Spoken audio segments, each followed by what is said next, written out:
હાથ જોડીને બધા યા કુંદે તુ તુષાર હાર ધવલા યા શુભ્ર વસ્ત્રાવૃતા યા વીણાવરદંડ મંડિતકરા યા શ્વેત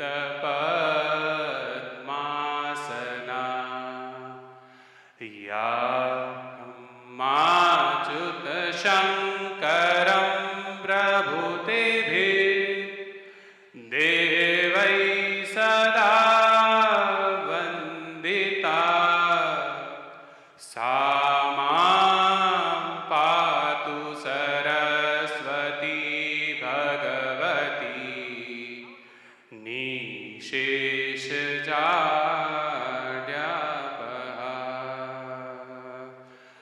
आंगिकं भुवनं यस्य वाचिकं सर्ववाङ्मयम्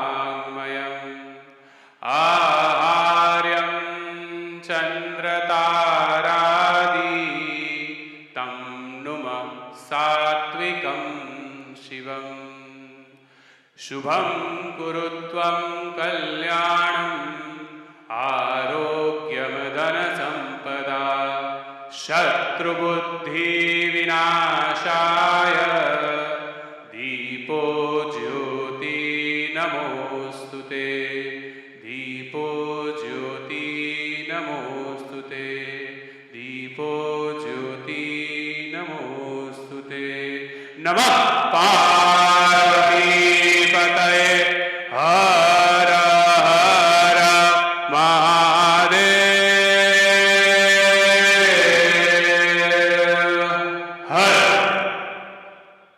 કલા સ્મૃતિના પ્રમુખ શ્રી જય વસાવડા જયભાઈ માટે એકવાર જોરદાર તાલીઓ. આ સમગ્ર આયોજનનો વિચાર જ એમણે આપ્યો હતો કે આપણે કલા સ્મૃતિની અંદર સરસ્વતી પૂજન કરવું છે અને એની અંદર આ લગડીનું ગયા વર્ષથી આનંદભાઈને ખબર છે, તુષારને ખબર છે, ગયા વર્ષે આપણે વાત કરી હતી કે આપણે સરસ્વતી પૂજન કરીએ. મેં કીધું તમે લોકો કરી લો, હું પહોંચી શકું એમ ત્યારે નહોતો. તો આ લોકોએ કીધું કે ના ના અમે તો શું કરવું શું નહીં તમે કહો તો ખબર પડે. બરાબર. પણ આજે એ સંકલ્પ સાકાર થયો. ઇન્ડિવિજ્યુઅલી કેટલાક મિત્રો કરે છે, મને ખબર છે કે વાઘ બારસ છે, સરસ્વતીનું પૂજન કરીએ. કેટલાક એવા પરિવારો છે કે જે પરિવારોમાં આ પરંપરા છે. એક નાના નાના ગ્રુપ બનાવીને હોય ને 5-6 મિત્રો ભેગા થઈને કરે. પણ મૂળ વાઘ દેવી, આ વાઘ સાથે કોઈ કનેક્શન જ નથી એકેય તહેવારનું. જેમ ધન્વંતરીમાં તેરસ છે, ધનની તેરસ નથી. શુભ દિવસ ખરો પણ ધન્વંતરીનો આયુષ મંત્રાલય ભારત સરકારનું સર્ક્યુલર બહાર પાડી નાખે છે. પણ હવે જે ચાલી ગયું એ ચાલી ગયું. બધા લગડી ખરીદવાના જ છે આવતીકાલે. બરાબર, એના જેવી વાત છે. પણ કહેવાનો મતલબ એ છે કે આ સરસ્વતી ખાસ આ મેં પોતે પાડેલો ફોટો છે અને આ ફોટોની અંદર આ જે મૂર્તિ દેખાય છે એ પશ્ચિમ ભારત એટલે રાજસ્થાન ગુજરાતનો વિસ્તાર, કારણ કે ત્યારે તો રાજ્યો હતા નહીં ગુજરાત ને રાજસ્થાન એવા, વેસ્ટર્ન ઇન્ડિયામાંથી મળી આવેલી આ મૂર્તિ અત્યારે બ્રિટિશ મ્યુઝિયમમાં સચવાયેલી છે. અને આપણા રિલાયન્સ ફાઉન્ડેશને ત્યાં એ બધી જે પ્રોક્યોર કરેલી છે આપણી ભારતની પ્રોપર્ટીઓ, એમાં આ મૂર્તિ છે. અને આ લગભગ અખંડ રહેલી મૂર્તિ છે. સાઈડમાં ક્યાંક ક્યાંક સેજ ખંડિત થઈ છે, પણ મૂળ સરસ્વતીની પ્રતિમા ક્યાંય ખંડિત નથી થઈ. એટલે અખંડ મૂર્તિ છે, નહીંતર આટલી પ્રાચીન મૂર્તિ ખંડિત થવા લાગે. 1100 વર્ષ જૂની ઈસવીસન નિષ્ણાતોના મતે એનું જે કાર્બન ડેટિંગ કરીને જે સાલ ગોતે 950 થી 1000ની સાલમાં. આપણે જે સરસ્વતીના ફોટા મોટાભાગે સ્કૂલોમાં બધામાં જે હોય આપણે જોઈએ, પેલા સફેદ સાડી પહેરી હોય, હંસ હોય બાજુમાં કે મયુર હોય, વીણા હોય હાથમાં, એ રાજા રવિવર્મા યુગ આવ્યા પછી જે પ્રિન્ટિંગ શરૂ થયું એ વખતની આર્ટ છે. આપણી જે સ્કલ્પચરમાં જે સરસ્વતી હતા એમાં આવા સરસ્વતી હતા. એકદમ આમ તમને સરસ્વતી તો જ્ઞાનના વિદ્યાના દેવી છે એટલે એ રસિક પણ હોય. અને આમાં તમે ધ્યાનથી જોશો, તમે દૂર બેઠેલા ન જોઈ શકો તો મેં કીધું મારા પેલા ઇન્સ્ટાગ્રામમાં ફેસબુકમાં વિડીયો પણ છે, એમાં મેં ક્લોઝઅપ બતાવ્યા છે. આ બાજુ છે એ પત્ર છે એટલે વિદ્યા ભોજપત્ર જે કહેવાય જેમાં લખાતું એ સમયે. અને આ બાજુ તમે ધ્યાનથી જોશો, નજીક આવીને જોઈ લેજો પછી એવું લાગે તો, પેન છે. આ મારી આંગળી છે ત્યાં પેન છે, કલમ. અને નીચે જે સરસ્વતીના સેવિકા ઊભા છે, યક્ષિણીઓ કહેવાય એવા, એ ખડીઓ શાહીનો લઈને બાજુમાં ઊભા છે. શાહીનો ખડિયો છે. એટલે પ્રોપર તમે એમ કહો કે ભાઈ તમે કહી દો એટલે મારે માની લેવાનું કે સરસ્વતી છે. એમની જ્ઞાનના વિદ્યાના સરસ્વતી પ્રોપર છે. એટલે મિત્રો આ સરસ્વતી પૂજન માટે આ એની એક રિલેવન્સ છે આ પર્ટિક્યુલર ફોટોગ્રાફ અને આ મૂર્તિની, કે અમે સરસ્વતીનું પૂજન તો કર્યું જ, પણ જે એની સાથે આપણા વારસાનું, આપણા હેરિટેજ જેને કહેવાય, એ પ્રાચીનતાનું પણ પૂજન એની સાથે થઈ રહ્યું છે. એ શિલ્પી, એ વારસો, એ આપણા પૂર્વસૂરીઓ, એ આપણા ઋષિઓ, એનું પણ પૂજન આમાં ભેગું થઈ રહ્યું છે. તો દિવાળીના પર્વનું એક શુભારંભ કરીએ. જે અમારા ભાવિનભાઈ છે, જેમણે આજે લગડી બુકનું સૌજન્ય જાહેર કર્યું. 15 જણાનો આપણે લકી ડ્રો કરીને નિઃશુલ્ક પુસ્તક આપશું. તો એ ભાવિનભાઈ અને એમનું creative group of cultural activities છે. આખા ગુજરાતમાં કલ્ચરલ એક્ટિવિટી જ્યાં થતી હોય એના સમાચારો, મેસેજીસ ફ્રી ઓફ ચાર્જ બધાને ગ્રુપ બનાવીને પહોંચાડે છે.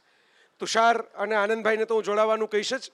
ધ્રુવીએ રંગોળી બહુ સરસ મહેનત કરીને કરી, તો ધ્રુવીને ડેનિશાને કહીએ કે જો હાજર હોય ને નજીક હોય તો આવી જાય, તૈયાર થવા ગયા. હા, એ સરસ્વતીના જે અસલી સંતાનો હોય એ તૈયાર થાય, અને સરસ્વતીના જે અમારા જેવા લખીને કલમદાસ થઈને સંતાનો થવા બેઠા હોય એમને પહોંચી જાય. તો બરાબર છે, સરસ્વતી પૂજન માટે તૈયાર થઈ પણ એક પૂજા જ છે. આપણા દેવીઓની પૂજા એ પણ છે. આપણે એકેય દેવી શૃંગાર વગરના નથી, બધા સરસ શૃંગારવાળા છે. એટલે સરસ્વતી હોય, દુર્ગા હોય કે લક્ષ્મી હોય, તૈયાર તો થવું જ, એમાં કોઈ શરમ રાખવી નહીં. ફરી એકવાર ખૂબ આભાર. વિદ્યા, વિચાર અને વાણી. પત્રકાર, સિનિયર પત્રકાર ધીમનભાઈ પુરોહિત પણ હમણાં મેં જોયા, એમનું શબ્દોથી સ્વાગત કરી લઉં. એ ધીમનભાઈ, હવે આપણે મળીએ જ છીએ, પણ કાર્યક્રમ પૂરો થાય એટલે મળીએ. આપ શ્રોતામાં હશો તો મને આનંદ થશે. અરે યસ, બહુ સરસ. તો આપ બધા મિત્રો, સૌથી પહેલાં તો તમને બધાને હેપી દિવાળી. આપણે સરસ્વતીનું પૂજન કરીને પર્વની શરૂઆત કરી જ દીધી છે. સરસ્વતીને શોભે એવું જ આપણે કંઈક કામ પણ કરી દીધું, પુસ્તકનું વિમોચન. બીજું તો શું હોય, સરસ્વતીને આપણે કયું અર્થે આપીએ? તો એનો ખોરાક જે છે એ તો જ્ઞાન છે. તો એ વિદ્યાની દેવીને આપણે જ્ઞાનનો ભોગ ધરાવી શકીએ, તો જ્ઞાનનો ભોગ પણ ધરાવી દીધો. કળાનો ભોગ પણ છે, કારણ કે એમાં ભેગી કળા પણ છે. અંદર સરસ રીતે રંગબેરંગી સજાવટ પણ કરેલી છે. મૂળ તો ક્વિકી તરીકે આદમી ઓર ઇન્સાન નામનું એક પિક્ચર બનતું હતું બી.આર. ચોપડાનું, અને એ પિક્ચર બહુ જ ઝડપથી બન્યું. નાટક ઉપરથી બનેલું પિક્ચર, આપણા ગુજરાતી નાટક. મૂળ નાટક હતું ફ્રાન્સમાં લખાયેલું, એમાંથી ઇંગ્લિશ બન્યું લેમ્પોસ મર્ડર, એમાંથી હિન્દીમાં આવ્યું ઇત્તફાક મૂવી તરીકે. એ કોન્સેપ્ટ પછી ઘણા પિક્ચરોમાં પાછળથી આવ્યો, કે એક ઘર હોય જેમાં અચાનક એક આગંતુક, એક બહારથી આવનારો માણસ આવે અજાણ્યો, ઘરના મેમ્બર કોઈ હોય એની સાથે વાત કરે, અને એમાં મર્ડર થયું હોય, અને પછી ખબર પડે કે કોણે મર્ડર કર્યું છે કોણે નહીં, સસ્પેન્સ ક્રિએટ થાય.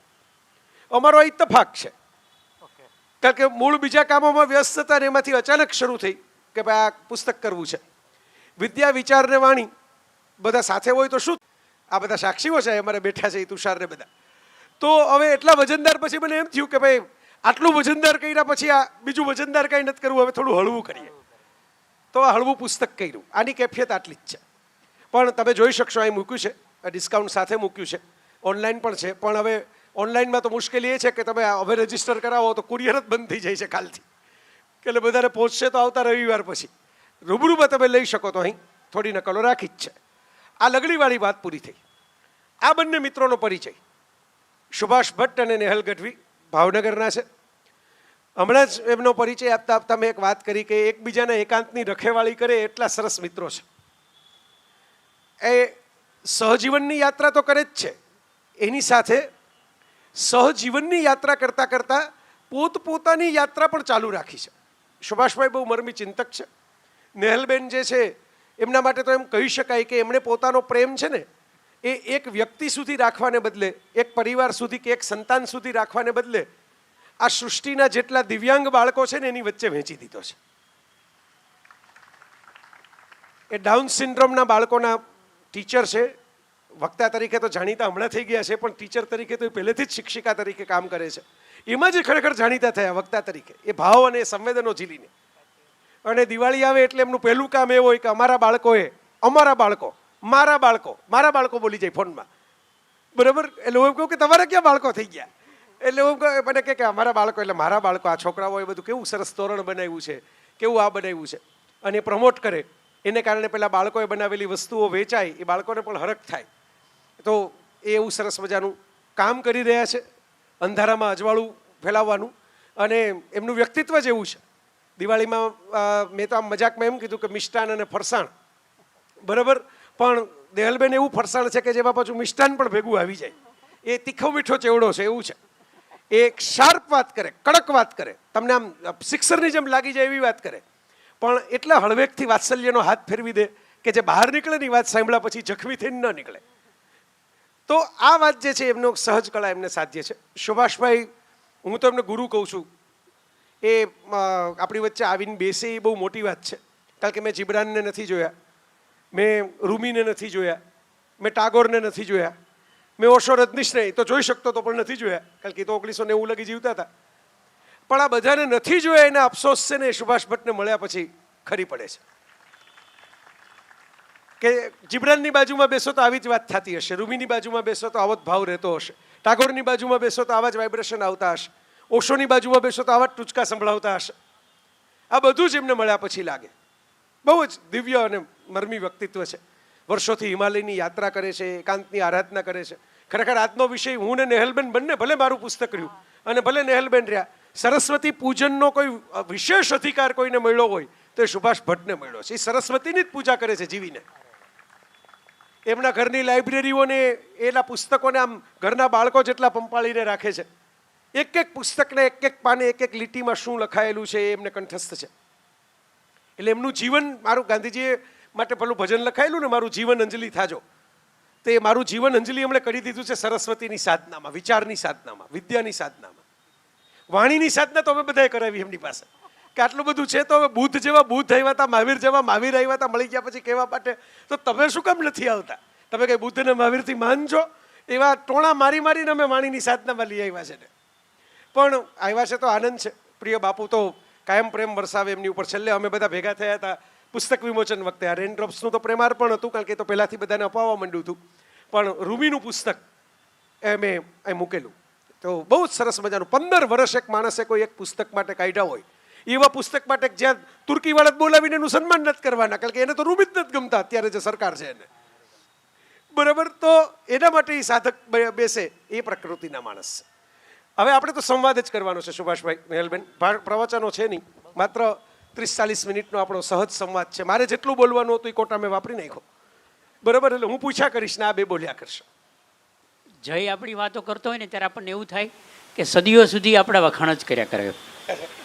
પણ આ સાચી વાત એ છે કે I am just reflecting the love of જય.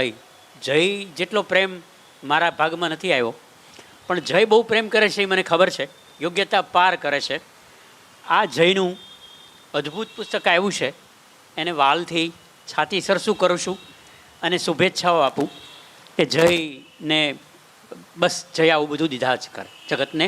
એનો પ્રેમ, એની મૈત્રી અને એનું જબરદસ્ત જ્ઞાન, આ મારો રાજીપો. Thank you. જવાબ વિદ્યાની વાત કરે છે, એને જયની સાથે જોડીને મારે કહેવી છે. જયની વાતને જોડીને, જય દાયકાઓ પહેરો ભારત સ્વતંત્ર નહોતું થયું ત્યારે એની બિસન્ટ અને બ્લેવેટસ્કી બહુ મોટું નામ હતા ભારતની સ્વાતંત્ર્ય સંગ્રામમાં, અને ભારતીય સભ્યતા માટેનો એનો પ્રેમ પણ બહુ હતો. એ ભારતમાં જ્યાં જ્યાં ફરતા, મિત્રો બરાબર તપાસજો જય શું કરે છે એ વાત મારે આમાં કરવી છે. તો પછી જતી વખતે પોતાના બગલ થેલામાંથી એક મુઠ્ઠી ભરીને કંઈક ઓટલા ઉપર, ઓટલાની બાજુની જગ્યા હોય ત્યાં વેરે અને પછી વયા જાય. હવે આવી જાજરમાન સ્ત્રીને કોઈ પૂછે નહીં કે આ તમે શું કરો છો. પછી કોઈકે હિંમતથી પૂછ્યું કે madam what do you do this, આ તમે જતી વખતે બહાર નીકળતી વખતે આ મુઠ્ઠી નાખો છો. એટલે બહુ અદ્ભુત જવાબ આપ્યો એણે કે આ છે ને વિશ્વભરના સૌથી શ્રેષ્ઠ સુંદર ફૂલો છે, એના બીજ છે, આ બધા એના બીજ છે.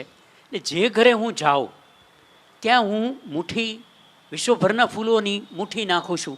એમાંથી ઝાપટું પડશે, વરસાદ આવશે અને કંઈક ઉગી જશે કોઈ છોડ અને એમાં ફૂલ આવશે, તો સુવાસ અને ફૂલનું દર્શન એ બંને આ મકાન માલિકને થાય.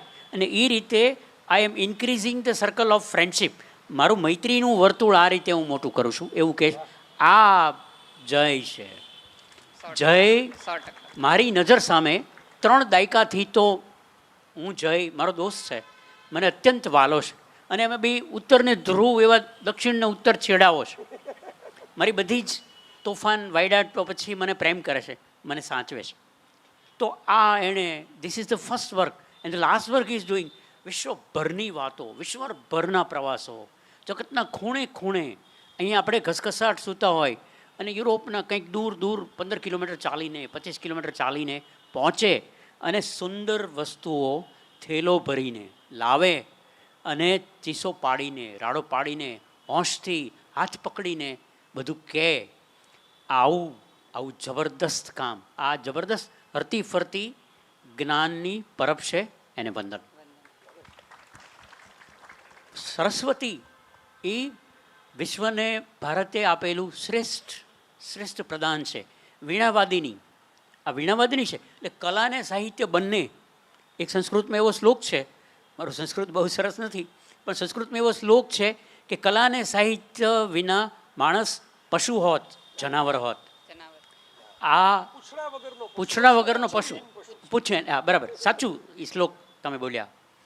તો આ સરસ્વતી છે. સરસ્વતી માં થકી આરંભ એટલે છે કે ભારતીય પ્રજ્ઞા છે એમાં સત્વ, રજસ અને તમસ છે, 3 આધાર છે. અને વૈદ પણ સ્વીકારે છે, પેથોલોજી, એલોપેથી, બધી જ સાયન્સી સ્વીકારે છે કે માણસ પાસે 3 અભિવ્યક્તિઓ છે, સત્વ, રજસ અને તમસ. તો સત્વ છે એમાંથી ઈચ્છા પ્રગટે છે અને સત્વની દેવી સરસ્વતી છે. એટલે જે માતૃશક્તિનો પાયો, અને ભારતીય પ્રજ્ઞાએ તો માતાને જ એને આધાર ગણ્યો છે. એટલે વિશ્વની અંતિમ શક્તિ છે, ઉર્જા છે, એ તો સ્ત્રીની શક્તિ છે, પુરુષ નથી. પુરુષ એક્સિડન્ટલ છે, સ્ત્રી આધારભૂત શક્તિ છે, બ્રહ્માંડની અને સર્જનની બંને. એનેથી આજે લગડી એના ખોળે મૂકીને એની પૂજા કરીને આરંભાય છે. ફરી શુભેચ્છા. અને આ સરસ્વતીથી ઈચ્છાથી આરંભ થાય છે. પછી કાલી, ગૌરી એવી ધ્યાનની, તંત્રની બધી ઘણી વિધિઓ છે, આપણે એમાં પડતા નથી. પણ આ એનો આરંભ આપણે કર્યો છે સરસ્વતીથી. લગડીને શુભેચ્છા સાથે નેહલ જવાબ આપે. આપ સૌને મારા પ્રણામ.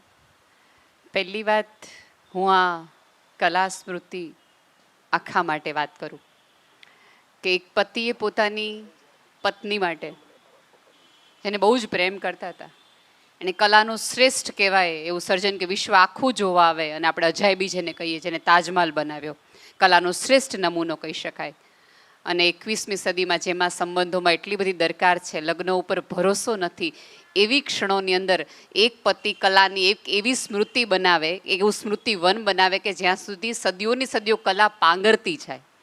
એટલે એ ચેતનાને હું પહેલાં તો વંદન કરું છું. જયભાઈ તો એમની માટે જે અમે કહીએ એટલું ઓછું છે. પણ આપણા શાસ્ત્રોમાં કેટલા બધા એવા ઉપાયો છે કે તમે આટલું બધું ન કરી શકો ને તો આટલું કરો ને તો તમને આટલું પુણ્ય મળે. સાવ સાદી ભાષામાં કહું કે તમે કોઈ પણ નદીની ગયા હોય, ગંગા ગયા, યમુના ગયા, કંઈ પવિત્ર નદીમાં તમે સ્નાન કરી શકો એમ ન હોય તો તમારો જમણો કાન તમે 3 વાર ધોઈ લ્યો તો તમને એ સ્નાનનું પુણ્ય મળે. એવા શાસ્ત્રોમાં ઘણા બધા ઉપાયો છે.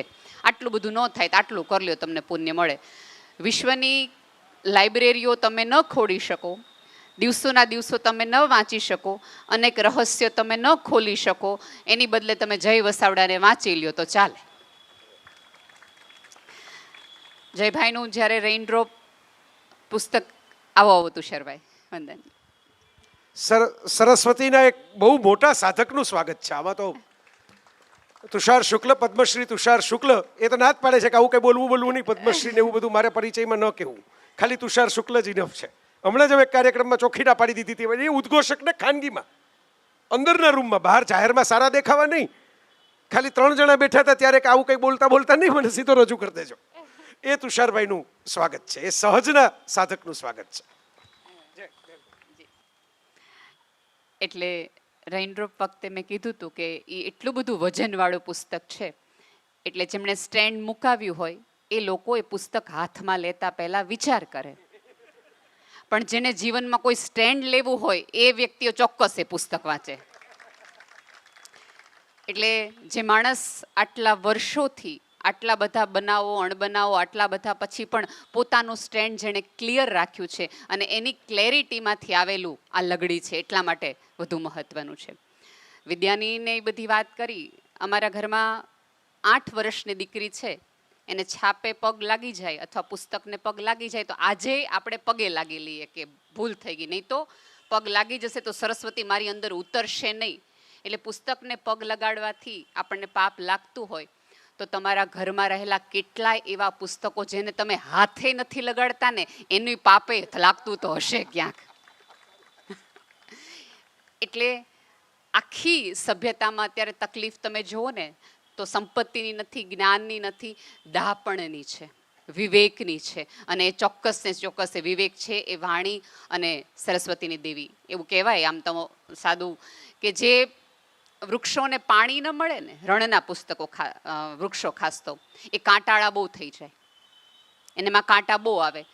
અને સાદી રીતે તમે જુઓ કે જે માણસને હૂંફ, પ્રેમ, લાગણી અને આવા બધા જ્ઞાન ન મળે એ માણસે એટલો જ કાંટાળો થઈ જાય ને એટલો જ ભાગે.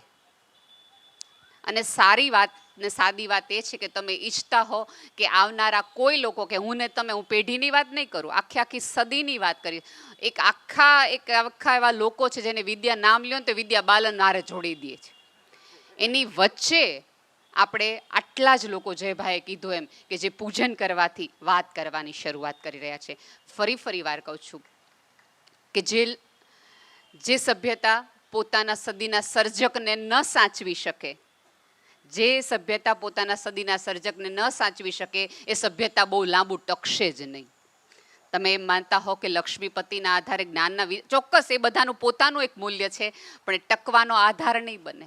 શોધખોળ નીકળશે ત્યારે સોના મોરો નીકળશે ને તો એની કોઈ વાત નહીં થાય, પણ આવી કોઈક દેવીની મૂર્તિ નીકળશે, કોઈ જ્ઞાનનો પ્રવાહ નીકળશે તો ચોક્કસ ને ચોક્કસ વિચારધારા આગળ નીકળશે, એવું અંગત રીતે મારું માનવું છે. બહુ સરસ વાત કરી નેહલબેન. તમે મને યાદ દેવડાવી દીધું ધૂમકેતુની વાર્તા, વિનિપાત. તુષારભાઈ હાજર છે, એમને તો ખ્યાલ હોય, પણ ઘણા બધા લોકોને હવે કદાચ વિનિપાત યાદ નહીં હોય. પડે છે ત્યારે સઘળું પડે છે વાળું જે ફેમસ કોટ જેમાં થી લીધું ગુજરાતી. હવે તો એ પણ કોકને કહો તો કે એટલે શું પડે છે એટલે સઘળું પડે છે, એના આગળ પાછળના કોનોટેશન્સ, રેફરન્સીસ નીકળી ગયા. કારણ કે આપણે મૂળ વાર્તા વાંચી હોય એને ખબર હોય કે આ કોટનો અર્થ શું થાય. એક શાસ્ત્રી છે, પંડિત છે, હું તમને ખાલી સારાંશ કહી દઉં કારણ કે રિલેવન્ટ છે આજના દિવસ સાથે. અને એક અંગ્રેજ યંગ સરસ મજાનો યુવાન અંગ્રેજ ઓફિસર ભારતમાં જ્યારે અંગ્રેજી બ્રિટિશ રાજ છે ત્યારે ત્યાં આવે છે. ગામમાં સરસ મજાની મૂર્તિઓ ઉત્ખનનમાં નીકળેલી છે અને પેલા અંગ્રેજ જોઈને પ્રસન્ન થઈ જાય છે કે ઓહો, આવી કળા, આવું સરસ કામ, આવું સરસ શિલ્પ. અને પૂછે છે બધાને કે આ શું થાય. ને પછી એમ નક્કી કરે છે કે હું મારા વતનમાં, મારે ઘરે આ લઈ જઈશ. લઈ ગયા છે, ઘણું બધું લઈ ગયા છે. હું એથેન્સની અંદર હતો, પ્રિય ભોડારી બાપુની કથામાં હતા એથેન્સમાં. ત્યાં ઓલું મંદિર જોવા ગયો તો ઓલું એથેનાનું ચર્ચ, દેવી એથેનાનું ચર્ચ, એટલે ખ્રિસ્તીવાળું ચર્ચ નહીં, ટેમ્પલ, એ આખું બ્રિટિશ મ્યુઝિયમમાં છે. ત્યાં બિચારે પોસ્ટર રાખ્યું છે ગ્રીસવાળાઓએ કે આવું દેખાય છે પણ તમારે આખું ક્યાં છે એ જોવું હોય તો બ્રિટિશ મ્યુઝિયમમાં છે. એટલે ત્યાં ઓલા ક્યુરેટરને મેં કીધું હવે તો પાછું માગી લ્યો. એટલે મને કહે આ તો ઠીક છે, પિરામિડ છે ને એ ઓલા ઉચકાણા નહીં એમાં ડ્રાઈવર, તો ઇજિપ્તનો પિરામિડ લંડનમાં તમને જોવા મળે તેમ, કે ઇજિપ્તનો પિરામિડ લંડનમાં છે. તો આવી ઘટના હતી કે પહેલાં અંગ્રેજ કે હું આ મૂર્તિઓ લઈ જાઉં. એટલે શાસ્ત્રીજીએ વિરોધ કર્યો, પંડિતજી બહુ મોટા પ્રકાંડ પંડિત વિરોધ કર્યો કે એવું તો કેમ ચલાવી લેવાય, આવા તમારો તો હાથે ખરેખર અડવો ન જોઈએ આ મૂર્તિને, તમે લઈ જાઓ તમારા ઘરે. હવે તો રાજ હતું, રાજનો વિરોધ કરવા માટે ગામને ભેગું કરવું પડે. ગામને ભેગું કર્યું, ગામ ભેગું થયું, ગામે બધાએ કીધું કોણ હાથ અડાડે છે, આપણી મહાન સનાતન સંસ્કૃતિને કયો પાપી આવી ગયો છે હાથ અડાડવા, બરાબર. એટલે શાસ્ત્રીજી તો રાજી થઈ ગયા, કહો ગામવાળા કેવા જુસ્સામાં આપણી ફેવરમાં છે, હવે એકલો અંગ્રેજ નહીં ટકે આની સામે. અને પછી બધાને કીધું કે આપણો જે આ વારસો, એટલે ગામ કે એ વારસો નહીં, હાથ ન અડાડવો જોઈએ. એટલે કે પણ આ જે મૂર્તિની પાછળ જે વિધાન છે, જે કલા છે, એ કલા બધાને મૂકો તડકે, આપણે લઈ ન જવું જોઈએ બસ.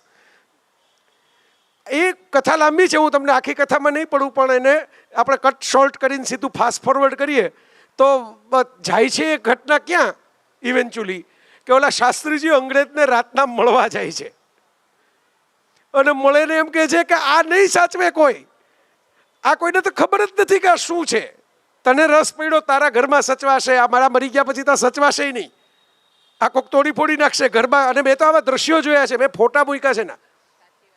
કેરામાં હું ગયો તો કચ્છની અંદર આડી પડેલી 8-8, 9-9, 10-10 ફૂટની મૂર્તિઓ, એની માથે કૂતરા સૂતા હોય. બાવકાવું ગયો તો દાહોદ પાસે. હું એવા ગામોના નામ લઉં છું કે જે ફેમસ પ્લેસ નથી, ફેમસ પ્લેસમાં તો બધા હોય. દાહોદ પાસે એક બાવકાનું શિવ મંદિર, કેવું કલાત્મક શિવ મંદિર, મોઢેરાની હારોહાર આવે એવા શિલ્પો. બરાબર, તો ત્યાં બધું આમ છૂટું છવાયું પડેલું હતું. જે ભાઈ મને લઈ ગયા હતા, સચિનભાઈ દેસાઈ કરીને ત્યાંના સ્થાનિક પત્રકાર હતા, એ સચિન મજાના માણસ છે. સચિનભાઈ લઈ ગયા હતા મને, એટલે મેં કીધું આવું છૂટું છવાયું પડ્યું, આને કોઈક નગરપાલિકાને કોઈક મોટા વ્યક્તિઓને બોલાવીને કોઈકને કહીને આને ભેગું તો કરી દો. આ ખંડેર આમ કોક આમ પડ્યું છે, કોક આમ પડ્યું છે, એક જગ્યાએ તો મૂકો બધું. ભલે તમે આખું મંદિર નવું ન ચણો હવે. તો મને કે આમાં અડધું તો બધા ઘર ભેગું કરી લીધું. જેનાથી ઉચકાતું હતું ને ગાડીમાં આવતું હતું એ બધા પથ્થર લઈને જતા રહ્યા. અને કેટલાકે તો બાબાથી બાથરૂમ બનાવી નાખ્યા છે કે હારો પથ્થરો મફતમાં મળે છે. હવે વિચાર કરો, આ ન થાય એના માટે અમે આ મહેનત કરીએ છીએ કલા સ્મૃતિમાં, કે આવું ન થાય, ભવિષ્યમાં આવું ન થવું જોઈએ. આપણો હેરિટેજ, આપણો વારસો, આ કોઈ વસ્તુ બરાબર છે. આ કળા જે છે, વિચાર કરો, શિલ્પીનું નામ મને તમને કોઈને ખબર નથી, જે બ્રિટિશ મ્યુઝિયમમાં એનું નામ નથી લખ્યું, બરાબર, પણ કમસે કમ એ શિલ્પી જીવંત છે. કારણ કે આપણે જો એ ત્યાં એને રાખીને, તો હું ત્યાં ગયો તો મેં ફોટો પાડ્યો તો અત્યારે એનું પૂજન થયું. શિલ્પી જીવતો થયો 1100 વર્ષ. કળા આમ જીવે છે, કવિતા આમ જીવે છે, સાહિત્ય આમ જીવે છે. કોઈ કે અહલ્યા સ્વરૂપે શિલામાં જઈને બેઠું હોય, ત્યાંથી કોક રામ આવીને એને સ્પર્શ કરે અને અહલ્યા સજીવન થઈને પાછી સુંદર જે એનું શણગાર હોય એની સાથે પ્રગટ થાય. એ રામના સ્પર્શ કરવા માટે આપણે બધાએ જીવતા થવાનું છે. એ વાત છે. મારી બીજી વાત આમાંથી જ છે. સુભાષભાઈ, તમને આ સવાલ છે કે આપણો આટલો સમૃદ્ધ વૈચારિક વારસો, આપણો આટલો સમૃદ્ધ કળા વારસો, આપણે એક પણ દર્શન છે એ પ્રકૃતિના કે સ્ત્રી પુરુષના સૌંદર્ય કે પ્રેમની વાત વગર નથી. તમે દેવી ભાગવત વાંચો તો એમાં પણ મળે, તમે રામાયણ કે મહાભારત વાંચો એમાં પણ મળે, તમે છાંદોગ્ય ઉપનિષદ વાંચો તો એમાં છંદ અને એની વાત મળે, તમે બૃહદારણ્યક ઉપનિષદ વાંચો તો એમાં પતિ પત્નીનો, યાજ્ઞવલ્ક્યનો, અરે ઋગ્વેદમાં લોપામુદ્રા અને અગસ્ત્યના સંવાદો મળે. આવો ઉત્તમ વારસો તો ખરેખર તો જે આપણે આંબો વાવ્યો હોય તો એમાં કેરી થવી જોઈએ. આંબામાં કારેલા ક્યાંથી થવા માંડ્યા? તમને શું લાગે છે આપણે ક્યાં મિસ કરી ગયા? કયો પીસ મિસિંગ છે? આપણો આટલો ભવ્ય વારસો હોય તો એની ઉપર શિખર ચડાવવું જોઈએ, એને બદલે શિખરો જે હતા એ પડીને જમીનદોસ્ત થઈ ગયા. એવું કેમ થયું? ટેક્સ અને કોન્ટેક્સ વચ્ચે એક ભેદ છે. ટેક્સ અને કોન્ટેક્સ વચ્ચે એક ભેદ એ છે કે જે કૃતિ ત્યારે હોય એનું ભાષ્ય એ જ યુગનું તમે કરી શકો નહીં. જે મોટી સમસ્યા છે એ કઈ છે કે અપડેટ વર્ઝન આવવા જોઈએ છે ભાષ્યોના, કલાને એની નવી વ્યાખ્યાઓ આવવી જોઈએ, નવી રીતે મુકાવવું જોઈએ. અથવા કોન્ટેમ્પરરી ટાઈમ, સમકાલીન સમયમાં એ કૃતિને જુદી રીતે જો. મોનાલિસા છે, એ મોનાલિસા છે એને તમે શાસ્ત્રીય રીતે મૂલવી શકો નહીં, એને તમે નૈતિક રીતે આપણે એટલે કોઈ પણ કલાકૃતિને તમે નૈતિક રીતે મૂલવવા જશો, શાસ્ત્રીય રીતે મૂલવવા જશો ત્યારે સંઘર્ષ શરૂ થશે. નૈતિકતા છે એ રાઈટ અને રોંગ નક્કી કરી નાખે છે. જે કલા છે એ અદ્વૈત છે, રાઈટ અને રોંગનું એની પાર છે. ક્યાં બાત સુભાષભાઈ, વાહ. એટલે એ રાઈટ અને રોંગ આવતું નથી એમાં. એટલે આ કરાય આ ન કરાય એ નિયમો છે એ બાળકને લાગુ પડી શકે. તો નૈતિક કૃતિ કોઈ પણ સર્જન નૈતિક ન હોઈ શકે, અથવા એ શાસ્ત્રીય પણ ન હોઈ શકે. It is beyond that. એટલે કલાકારને પોતાનું જીવન અને પોતાની કૃતિઓનું જીવન, એટલે ઉપનિષદની વાત અત્યારે જ્યારે કરવી હોય તો એને અપડેટ વર્ઝન આપવું પડે, તમારે એને સમજાવવા પડે. અને ત્યારની કોઈ કૃતિ હોય, ત્યાંની કોઈ પીસ ઓફ આર્ટ હોય, પીસ ઓફ પેઇન્ટિંગ હોય, તો તમે એને અહીંયા બીજું કે પરદેશનું સર્જન છે એ ભારતીય લોકો એનું મૂલ્યાંકન કરે, એની વ્યાખ્યા કરે, એનું ભાષ્ય આપે, એ જુદું થશે. એટલે ત્યારે હોય એ સંદર્ભમાં મૂકી અને ઉદારતાથી એને સ્વીકારો કે આ જે છે એ ત્યારનું છે. બાકી ખજૂરાહો છે એને દાટી દેવું એવા સૂચનોય હતા. જે જાજરમાન કોંગ્રેસની કોણાર્કની અંદર મીટિંગ હતી ઓરિસ્સાની અંદર, આઝાદી પહેલાની કોંગ્રેસ અધિવેશન, અને એમાં બધા એમ કીધું હતું કે આ શિલ્પોને કપડાં ઢાંકી દો કારણ કે ગાંધીજી આવી રહ્યા છે. અને ટાગોરને ખબર પડી, રવિન્દ્રનાથ ટાગોર, અને ટાગોરે કીધું કે આ ગાંધીજીનો વિષય નથી, આમાં ગાંધીજીના નામે ચરી ખાવાનું ન હોય. અને એમણે જેમના ચિત્રો આપણા ભારતની બંધારણની એકમાત્ર જે હસ્તલિખિત કોપી છે, જેમાં છે નંદલાલ બોઝ, વિશ્વવિખ્યાત ચિત્રકાર એ સમયના, પણ જેમના રામાયણના, મહાભારતના બધા ચિત્રો આપણી બંધારણની કોપીમાં પોતે જાતે દોરેલા છે. ટાગોરે નંદલાલ બોઝને રૂબરૂ મોકલા કે આ બધા તો ગાંડા છે, એ તો કાલ ઉઠીને આ તોડી નાખશે, કે ગાંધીજીને નથી ગમતું એટલે તોડી નાખો, એટલે એમ ન હોય. અને ગાંધી મારી વાત માનશે, તમે કહેજો કે ટાગોરે ના પાડી છે આવું કંઈ કરવાની. એ શું છે ખબર?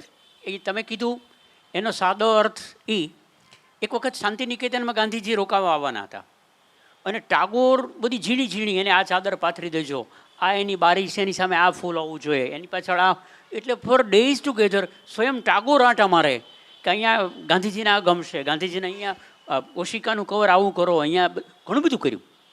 આખરે ગાંધીજી આવ્યા અને લટાર મારવા ગયા તો એને અગાસીમાં પવન ગમ્યો, અગાસીમાં હોઈને બીજે દિવસે નીકળી ગયા, એ રૂમ જોયો જ નહીં. એટલે જયભાઈ સાદી એક લીટીમાં હું તમને આ સમસ્યાનો ઉકેલ આપું તો એ છે કે જ્યારે જ્યારે સૌંદર્યના આંગણામાં સત્ય આવે ત્યારે આ સમસ્યા રહેવાની. ક્યાં વાત હે, ક્યાં વાત. એક લાઈનમાં તમે ઘણું કહી દીધું એક લીટીમાં. એટલે સત્ય છે ને એ ઉદાર ચિત્ત છે, એની બધી જ બારીઓ. વિનોબાજી એવું કહેતા, વિનોબાજી કે સાવ સાદા આદિવાસીનું ગામ હોય, ગરીબ, એ આદિવાસીનું ઘર હોય ને એમાંય તે પવનને આવવાની જવાની બે બારીઓ હોય, બારણા નહીં, તે આવવાનું બારણું જુદું ને જવાનું બારણું જુદું. એવું ગરીબ લોકો પણ રાખે છે.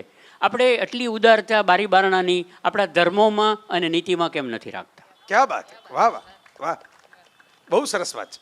મેં આપણે તમને ને મને બંનેને ગમતા ફિલોસોફર તરીકે પોપ ફ્રાન્સિસ જે હમણાં જતા રહ્યા, પછી નવા પોપ આવીને શું કરે છે ખબર જ નથી પડતી, કારણ કે એમની પાસે એટલું કદાચ ફિલોસોફીનું ઊંડાણ નથી. એ લોકોને સંખ્યા સાચવવાની હોય ને, જ્યારે કોઈ ધર્મગુરુને સંખ્યા સાચવવાની હોય ત્યારે એણે પોતાનો મત જતો કરી અને ઓલા જે મત છે એનો કયો મત છે એ તપાસવું પડે. પણ પેલા જરા વેગળા હતા, જુદી મિજાજના, જુદી જગ્યાએથી આવેલા માણસ હતા. અને એમણે એમના ઇન્ટરવ્યુમાં એમ કહેલું, આ સુભાષભાઈની વાતમાંથી યાદ આવ્યું, અને કોઈ પણ લાગુ પડે. એમણે કીધું હતું કે જીસસ ક્રાઇસ્ટે કોઈ દિવસ કોઈ દિવાલવાળી વસ્તુ જ નથી બનાવી, એ તો આપણે બનાવી. Jesus is no wall.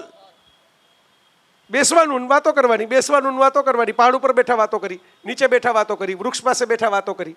બુદ્ધે એવી રીતે જ વાતો કરી, મહાવીરે એવી રીતે જ વાતો કરી. વાતો કરવા વાળાઓએ દિવાલો બનાવી જ નથી, એની વાતો લઈને વેપાર કરવા વાળાઓએ દિવાલ બનાવી છે. વાતો કરવા વાળાએ તો દરવાજા જ બનાવ્યા છે એવડા મોટા મોટા, તમે ગમે ત્યારે આવી શકો ને ગમે ત્યારે જઈ શકો. એટલે નીતિના ઘરે સત્ય આવે, ધર્મ આવે, જે કોઈ ટ્રેડિશનલ સાયન્સીસ છે એ આવે, બિલકુલ એનું મૂલ્ય છે, એમાં નથિંગ ટુ સે. પણ એ સૌંદર્યના ઘરે આવે છે ત્યારે જે સૌંદર્યના ઘરે એણે જે છૂટછાટ આપવાની હોય, ટાગોરે જબરી મહેનત કરેલી. કવિવરે ગાંધીજી ખુશ થઈ જશે એવું માનેલું, Gandhiji did not visit that room even. એ ઉપર અગાસીમાં બહુ પવન આવે, ત્યાં ટૂટીઓ વાળીને હોઈ ગયા, સવારે ટાઈમ ટેબલ પ્રમાણે નીકળી ગયા એવું. અને બીજું એને ટાગોરને તો એ સમસ્યા હતી કે પછી ડેકોરેશન કરવું છે પણ બહુ મોંઘું નહીં, નહીંતર ગાંધીજીને નહીં ગમે. એટલે સાદું સાદું કેટલું કર્યું પણ જોવાનું જ નહીં. તું શું કહેશે? હા, એ આ તબક્કે નેહલે સારો પ્રસંગ યાદ કરાયો. 4 લીટીમાં ભેગા બેને બેસાડવાનો ફાયદો આ ઘરમાં તો ભેગા રહે જ છે, પણ આ ભેગા બેસાડવાનો ફાયદો આ કે આવી રીતે ટહુકા કરીને યાદ તો દેવડાવે કે આવું કહેવાનું છે. એટલે સૌંદર્ય અને સત્ય પાછું ભેગું થઈ ગયું. તમે જુઓ, તમે આમ ટાગોરનો એક અદ્ભુત પ્રસંગ છે. ગાંધીજી ટાગોરને કોઈ લઈ અને કોઈ જાહેર સભામાં જવાનું હતું અને પછી ગાંધીજીએ કીધું કે મોડું થાય છે, ટાગોર તમે તૈયાર થાઓ. ટાગોર તૈયાર થવા ગયા પણ બહુ વાર લાગી. એટલે બધી કેટલા બધા શાંતિનિકેતન જેમણે જોયું હોય એને ખબર હોય કે બહુ બધા ઓરડાઓ, અને તો ઓલા રૂમમાં જોયું. પછી છેલ્લા રૂમમાં આવ્યા તો બારીમાંથી જોયું ગાંધીજીએ કે ટાગોર એક લાંબા લાઈફ સાઇઝ કાચની સામે ઊભા રહીને વ્યવસ્થિત રીતે પોતાનું માથું ઓળતા હતા અને બધું વ્યવસ્થિત ટાપટીપ કરતા હતા. એટલે ગાંધીજી કે હવે આ શોભે નહીં, આપણી સભામાં મોડું થાય છે, તમારા લીધે સ્વાતંત્ર્ય મોડું મળશે 15 મિનિટ, એટલે તમે રહેવા દો. પણ ટાગોરનો જવાબ અદ્ભુત છે. ટાગોરે એવું કીધું કે મારે તૈયાર તો થવું પડે ને, કોઈ પણ ઉંમરે કુરૂપ દેખાવું એ હિંસા છે. ટાગોરે એવું કીધું. બરાબર જો દેલબેન કે તુષારભાઈને લાગુ પડે છે, હું આ માઇકમાં જ કહી દઉં. સાચી જ વાત છે. તુષારભાઈને આમ જુઓ તો તમને એમ લાગે બરાબર કે ભાઈ આમ પ્રગલ્ભતા જેને કહેવાય, જેમ અમિતાભ બચ્ચન અને તુષાર શુક્લ બે ઉદાહરણ છે એનું. એ એના છટાદાર વાળમાં દાંતીઓ ફેરવે પછી એને વ્યાખ્યાનની જ જરૂર નથી. અને એમાં મારી તો સાદી દલીલ છે કે તમને જોઈને કોઈને જીવવાની ઈચ્છા ન થાય, તમને જોઈને કોઈને કંઈ ખરીદી કરવાની ઈચ્છા ન થાય, તમને જોઈને વખાણ કરવાની ઈચ્છા ન થાય તો તમારે ખરેખર ઘરમાં જ રહેવાની જરૂર છે, બહાર જવાય જ નહીં. નેહલબેન, એમાંથી જ મારે તમને પૂછવું છે, અને આ રિલેવન્ટ વાત છે પાછી, કે આપણે હમણાં વાત થઈ એમાં એક વાત આવી સત્ય અને સૌંદર્ય.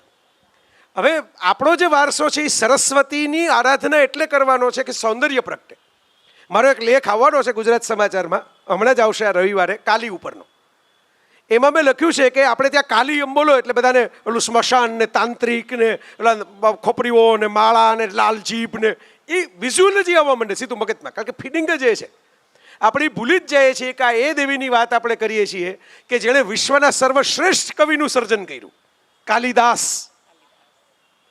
એક માણસ જેને વિદ્યા નહોતી, જેની પાસે જ્ઞાન નહોતું, બુદ્ધિ નહોતી એવું કહેવામાં આવતું, અને એ કાલીએ એના જીભ ઉપર ખાલી આશીર્વાદ વરસાવ્યા અને એનાથી કાલિદાસથી એ વિદ્યા મળી કે જેને કારણે વિશ્વનું શ્રેષ્ઠતમ સૌંદર્ય કાલિદાસે શબ્દોથી કંડારી દીધું. તો આ ભારત છે, સૌંદર્ય એ ભારત છે. તમને કાલી લાગતા દેવી પણ એ સૌંદર્યની વાત કરે. શિવનું પોતાનું એક અનોખું નટરાજ શિવ છે, નૃત્યના સૌથી મોટા દેવ જ આખી પૃથ્વી ઉપર શિવ છે. શિવ કંઈ ભભૂતિ ચોળીને કંઈ ખૂણામાં બેઠા નથી રહેતા, નૃત્ય કરે છે, સમગ્ર બ્રહ્માંડમાં વ્યાપી જાય એવું. કૃષ્ણની તો બધાને ખબર જ છે, કૃષ્ણ તો it's a ultimate definition of shringar ras, એ કૃષ્ણ છે. લોકોને એમ લાગે કે ના ના રામ સીતા તો વનવાસમાં રહેતા હતા, પણ રામ સીતાનું પોતાનું જે તમે તુલસીદાસજીનું માનસ વાંચો કે વાલ્મીકીનું રામાયણ વાંચો, અમુક પ્રસંગો અલગ અલગ મળશે, પણ સીતા પુષ્પ વાટિકાની અંદર રામને મળ્યા એનું વર્ણન તમે ગોસ્વામીજીનું વાંચજો અને વાલ્મીકી જેને તો ખરેખર સીતાને ઘેર રાખ્યા એનું પણ વાંચજો. આ થોડુંક તમને પઝલે આપું ને, હમણાં 6 દિવસથી રજા છે, અને વાલ્મીકી રામાયણ અને ગ્રામચરિત માનસ ફ્રી ઓફ ચાર્જ પડ્યું છે, ગૂગલ ઉપર સર્ચ જ કરવાનું છે. કેવું સરસ વર્ણન છે. રામ તો નીકળ્યા હતા વિશ્વામિત્ર સાથે અસુરોનો સંહાર કરવાના, લગ્ન કરવા નહોતા નીકળ્યા, ત્યાંથી લગ્ન કરીને પાછા આવ્યા. જ્યારે પાછા આવ્યા ત્યારે વર્ણન વાંચો. આ મારે તમને પૂછવું નેહલબેન, સૌંદર્ય આટલી બધી એલર્જી કેમ છે ભારતીય સમાજમાં સૌંદર્યની? કોઈ તૈયાર થાય, અને સ્ત્રી હોય કે પુરુષ હોય, સૌંદર્યની વાત કરે એટલે એમ કે આ તો પાપ કહેવાય, આ તો આમ કહેવાય, આનાથી આઘા રહેવાય, આમ કરાય. જે દેશમાં મેં કીધું એમ ઈશ્વરોએ સૌંદર્યને આરાધના કરી, જે દેશના ઈશ્વરોએ સૌંદર્ય શીખવાડ્યું કે નૃત્યનું સૌંદર્ય આવું હોય, શણગારનું સૌંદર્ય આવું હોય, શબ્દનું સૌંદર્ય આવું હોય, દાંપત્યનું સૌંદર્ય આવું હોય, પ્રેમનું સૌંદર્ય આવું હોય, રાસનું સૌંદર્ય આવું હોય, ત્યાં આટલી બધી સૌંદર્ય જોઈને આ એવી ભૂખડી બારસ પ્રજા ક્યાંથી આપણે પેદા કરી? આ ભૂખડી બારસ જ કહું છું, બરોબર, કે જેને સૌંદર્યની એસ્થેટિક સેન્સ જ નથી. અને બધા વથોડા મારીને ચર્ચા બધા એથિક્સની બહુ કરે, એથિક્સ કામ આમ કરો, તેમ કરો, આમ કરો, પણ એસ્થેટિક્સની ન કરે. એક સારું ઘરેણું કેમ પહેરવું, વાળ કેમ રાખવા, કપડાં કયા કલર સાથે કયા કોમ્બિનેશનમાં જશે, એની વિદ્યા તો બધા ફિલ્મો જોઈને, ઇન્સ્ટાગ્રામની રીલ જોઈને જ શીખવાની. કારણ કે હું ભણવામાં 10મા ધોરણમાં 12મા ધોરણમાં આવે જ નહીં. આટલા બધા લોકો પોતાની સજાવટ કરે છે, એની કોઈ વિદ્યા જ નહીં શીખવાડવાની. તો આ સૌંદર્યની એલર્જી કેમ છે ભારતમાં? એમાંય ત્યાં જ્ઞાન જ જવાબદાર છે. સાચું જ્ઞાન આપ્યું જ નહીં. આપણે ધર્મની આટલી બધી મોટી વ્યાખ્યા હોય, મને એક ધાર્મિક વિધિ બતાવો કે જેમાં સરસ મજાની રંગોળીઓ ન હોય. ગાર જેવા સારી યજ્ઞ કરો ને તો એમાં હળદરથી, અબીલથી, ગુલાલથી ગંગરોણી કરી, કાંઈ ભગવાન આવવાના નથી રંગોળી જોવા માટે. તમે જો અલગ અલગ પુષ્પોના રંગો આપ્યા. અને સાદી વાત છે, જો તમે ધર્મમાં માનો છો, તમે પ્રકૃતિમાં માનતા છો, પ્રકૃતિ જો વર્ષમાં 4 વાર અલગ અલગ સ્વરૂપ ધારણ કરે, રંગ ધારણ કરે, ફૂલો બદલાવે, પાંદડાઓ બદલાવે, તો તમારા ઘરમાં રહેતી સ્ત્રી દિવસમાં 3 વાર કપડાં બદલાવેમાં તમને વાંધો શું છે?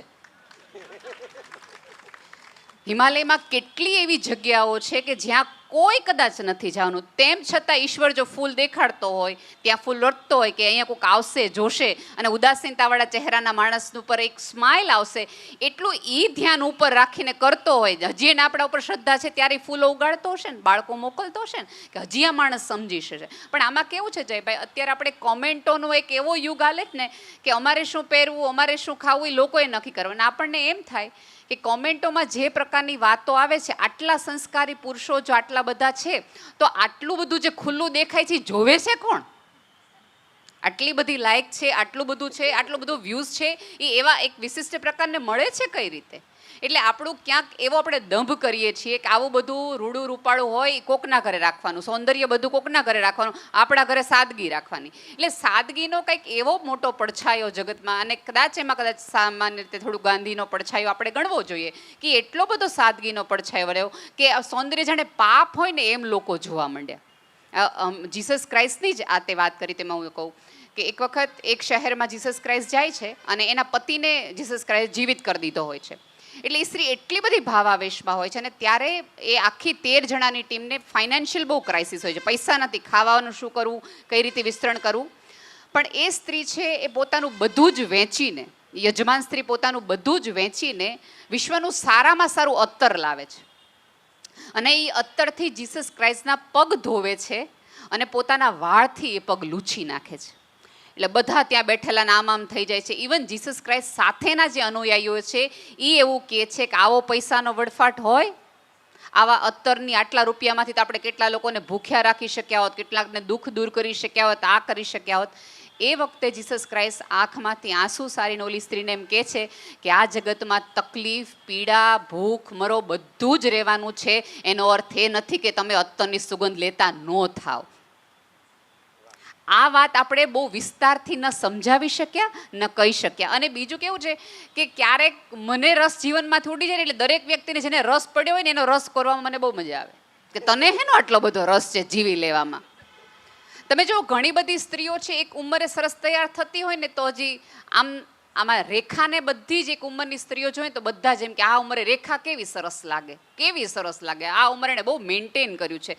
દરેક હિરોઈનની ઉંમરને જોઈને આપણે મેન્ટેનન્સની વાત કરીએ. તમારી સાસુને અથવા તો તમારી મોટી ઉંમરની માને જો નવી સાડી પહેરે તો આપણે અમારા બાને હજી છૂટતું જ નથી, બોલો. એટલે નજીકના એ કોઈએ તૈયાર નહીં થવાનું, મજા નહીં કરવાની, આનંદ. બહારના વિશ્વમાં બધું જ ભલે રૂડું રૂપાળું ચાલતું હોય. સામાન્ય મારી તો દલીલ એક જ હોય છે કે તમે તમારા ઘરનું આંગણું ધીમે ધીમે ચોખ્ખું કરવા માંડો તો તમારી ચોખ્ખાઈ, તમારા ઘરની રંગોળી જોઈને ઉપર બેઠેલા બે વ્યક્તિઓને એમ થાય કે આવું કરવું જોઈએ. આ તો છે ને આપણે તે તકલીફ એ છે કે શરદીના ચેપ એટલા જલ્દી લાગે છે ને તો સારપના સૌંદર્યના લાગતા નથી, બાકી લાગવા એ જોઈતા હતા તો કદાચ આટલા બધા ડખા ન થાય. વાહ. સુભાષભાઈ, તમને હવે એક સવાલ. તમે બહુ પુસ્તકો ભેગા કર્યા અને ખૂબ સરસ વાંચ્યું. સરસ્વતીને મેં એટલે જ કીધું ખરેખર તો તમે લાયક છો આ પૂજા કરવાને, અમે કોઈ નથી અહીંયા જેટલા હાજર છે એમાંથી. તો તમને શું લાગે છે સુભાષભાઈ કે તમે જે પુસ્તકો વાંચ્યા એમાંથી આમ આ બધા મિત્રો, અમારા ઘણા યુવાન મિત્રો બેઠા છે, ઘણા એવા મિત્રો બેઠા હશે, હું ઉંમરના યુવાનીની વાત નથી કરતો પણ વાંચવાના શોખીન હોય એટલે તો અહીંયા આવીને બેઠા હોય ને અત્યારે આ સાંજે.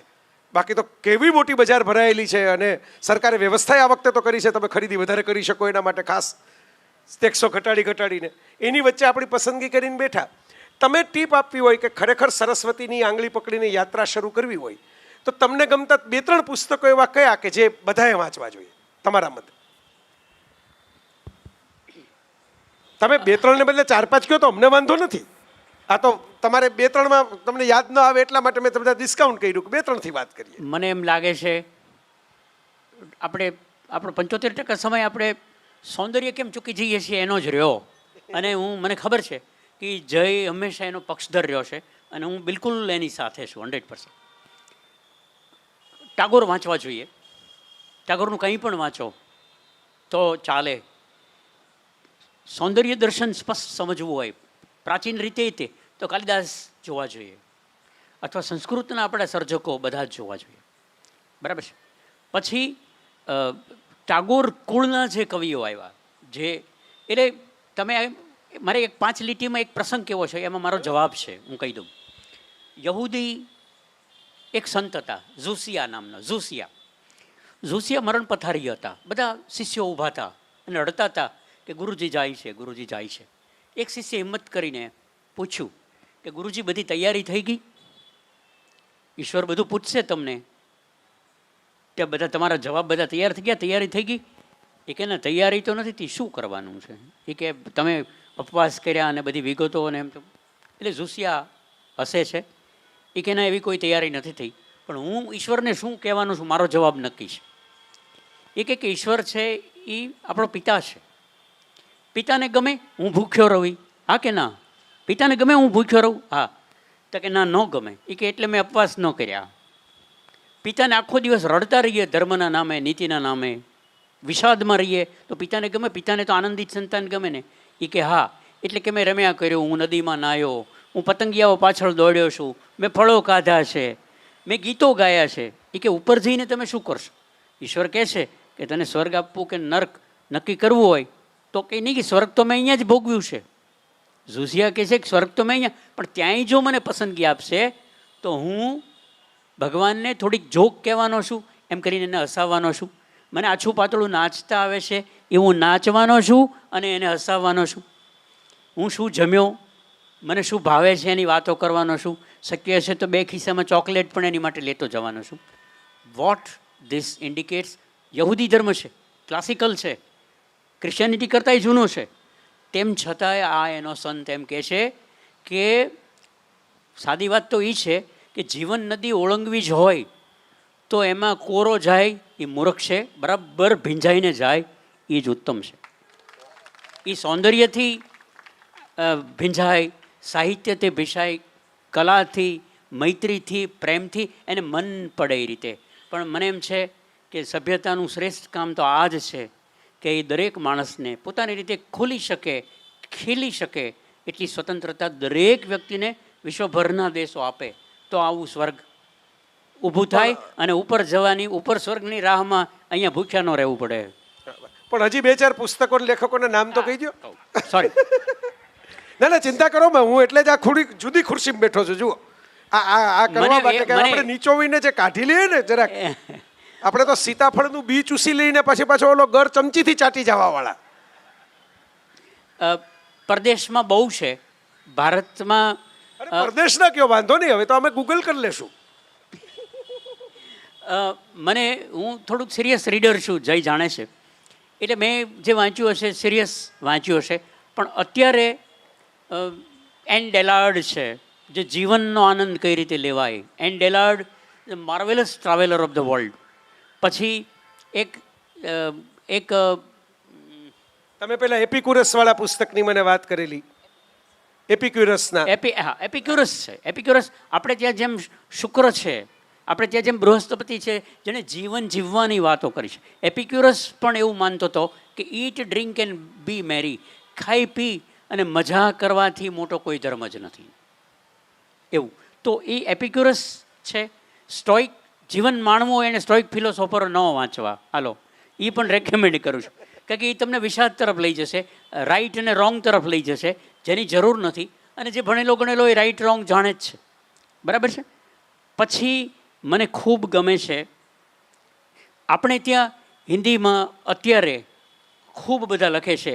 એક વાગેશ શુક્લ છે, જે જીવનના આનંદની જ વાતો લખે છે અને એની સાથે ભારતીય પ્રજ્ઞાને જોડી આપે છે કે બનારસ સિટી ઓફ સેલિબ્રેશન કઈ રીતે છે, બનારસ ઇટર્નલ સિટી કેમ કહેવાય છે, શાશ્વત નગરી કેમ કહેવાય છે. તો કે 5000 વર્ષથી જગતનું કોઈ શહેર એવું જોયું કે જગતના સૌથી મૃત્યુ થાય છે, જગતના સૌથી વધુ ડેડ બોડી બળે છે. મિત્રો તમને ખબર છે મણિકર્ણિકા ઘાટ છે એમાં વર્ષનો ડેડ બોડી સળગાવવાનો આંકડો 30,000થી વધારે છે.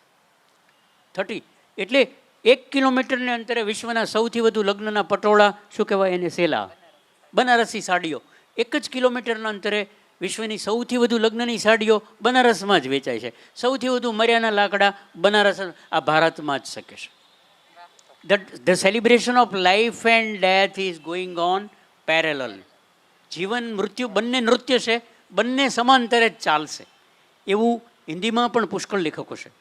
હવે હું માફી સાથે કહું છું, પણ હવે ફરી વાર આવીશ ત્યારે હું એક યાદી લખીને લાવીશ ને ખિસ્સામાંથી કાઢીને વાંચીશ. કારણ કે આ એનો જેન્યુઇન પ્રશ્ન છે.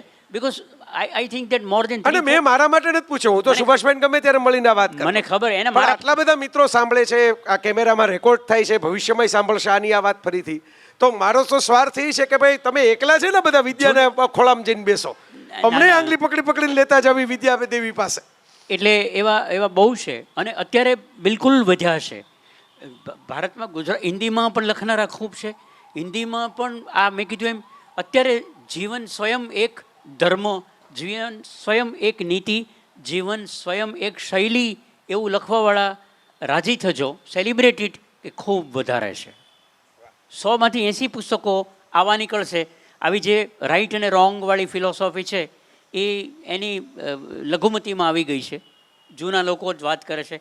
બાકી જે આધુનિક વાંચે છે આ જય જેવા, એ રિપ્રેઝેન્ટ્સ ગુજરાત. હું તમને પ્રમાણિકતાથી કહું, ગુજરાતને રિપ્રેઝેન્ટ કરે છે. અરે. અને વિશ્વભરના વિચારો તમારા આંગણે લાવીને જેણે ઢગલો કર્યા છે, એમાં જય is the leading figure in Gujarat. અરે ના ના ના ના મને હું તો બહુ જો સુભાષભાઈએ તો બહુ મોટી વાત કરી દીધી. હું બહુ નિખાલસ વાત કરું કે ભાઈ આપણે જે વધુ હોય ને આપણી પાસે એ શેર કરી દઈએ. આ દિવાળીએ જ તમને બધાને એવું થશે. કેટલાક લોકો તો એવું ખાસ યાદ કરતા હોય, તુષારભાઈ આખી કવિતા લખી છે એના ઉપર, કોઈ ના આવ્યું ઘરે, નાસ્તા બધા પડ્યા રહ્યા એટલે પછી વધેલા નાસ્તાની ભેળ બનાવે કે આ ચેવડો ખાવાવાળા જાજા એવા નથી તો આપણે આંબલીનું પાણી બાળી નાખીને એની ભેળ કરી નાખી આ ચેવડાની. બરાબર. એમ મારે કેવું છે કે હું હરતા ફરતા બધું જે માણતો હું, વાંચતો હું, જોતો હું, હવે મને એમ થાય છે કે આ મને તો એમ જ લાગે છે કે આ બધા આપણા ફ્રેન્ડ્સ જ છે, આપણી ટોળી જિંદાબાદ. તો એની સાથે શેર ન કરી લઈએ. એટલે તમે જોયું હશે કે હું જ્યાં બહાર જાઉં ત્યાંથી વિડીયો બનાવીને ફોટા લઈને કંઈક સરસ લાગે તો તે મૂકી દઉં. બધું તો મૂકી નથી શકાતું કારણ કે આપણે પાછા મૂકતા ફરતા હોય.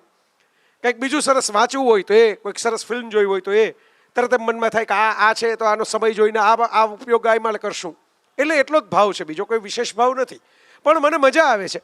મારો ઉછેર એવી રીતે થયો છે. મારી ઉલ્લેખ એટલે કરવો જોઈએ કે એ બે માતા પિતા કે જેણે ખરેખર આ કે લક્ષ્મીના તો પાછળથી, લક્ષ્મી તો રૂમઝૂમ કરતા આવી ગયા પાછળથી, બરાબર, પણ એ વખતે લક્ષ્મી ન હોવા છતાં એમણે સરસ્વતીને જાળવી રાખ્યા. એને કારણે આજે એમને કદાચ એ લક્ષ્મીનો સ્પર્શ ન થયો પણ મારા સુધી એ વાત થઈ કે હું દુનિયા ફરી શક્યો, બહાર જઈ શક્યો, જોઈ શક્યો, વાંચી શક્યો, વિચારી શક્યો. એટલે હું એવા મા બાપ થવાની વિનંતી કરું બધાને. સંતાનના વખાણ થતા હોય ત્યારે લોકો ભૂલી જતા હોય છે કે એવા મા બાપે ઘડ્યું છે ત્યારે એ થયા છે. અને ધીરુબેન પટેલ આપણી ભાષાના એક સરસ સાહિત્યકાર, ધીરુબેને લખેલું એમના મમ્મી વિશે. સાંતાક્રુઝમાં મુંબઈમાં રહે, મોટા બંગલામાં, અને રાતના માએ દીકરીને ઉઠાડી કે જો કામિનીને ફૂલ આવ્યા.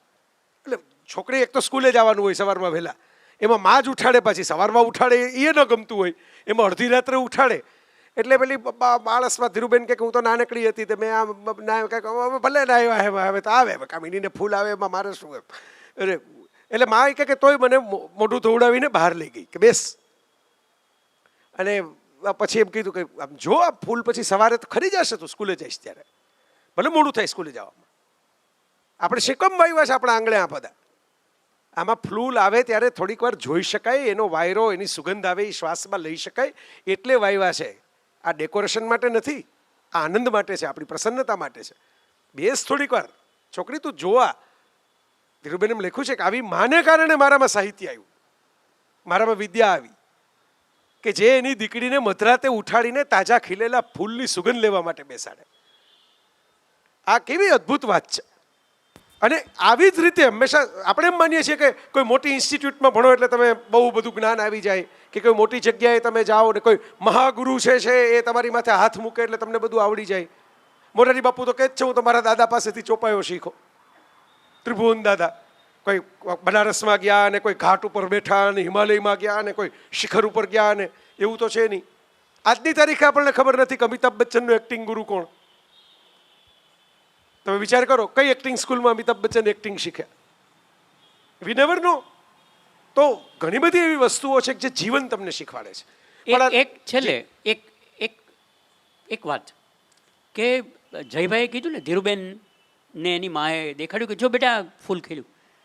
મિત્રો, કોઈ ફૂલ ખીલે, કોઈ પતંગિયાની ઉડાન દેખાડો, કોઈ દયડનું ગીત સંભળાવો, કોઈ ઉગતો ઘાસનું તણખલું જોઈ લો, કોઈ અળસિયાની પાછળ ચાલી લો. આ જીવનમાં દીક્ષિત થતી વિધિ છે, ડિગ્રી સર્ટિફિકેટ કોર્સ કરતાંય વધારે. ક્યાં વાત. એલન લાઇટમેન નામનો એક આઉટસ્ટેન્ડિંગ ફિઝિસિસ્ટ છે, ઇક્વલ ટુ આઇન્સ્ટાઇન કહી શકાય એવો એલન લાઇટમેન. એલન લાઇટમેનને વિશ્વના ટેલિવિઝનવાળા ઇન્ટરવ્યૂ લેવા આવ્યા ત્યારે એને પૂછ્યું કે તમે ફિઝિક્સ ને મેથેમેટિક્સ એક સારે આ માર્વેલસ ભૂમિકાએ કઈ રીતે કર્યું.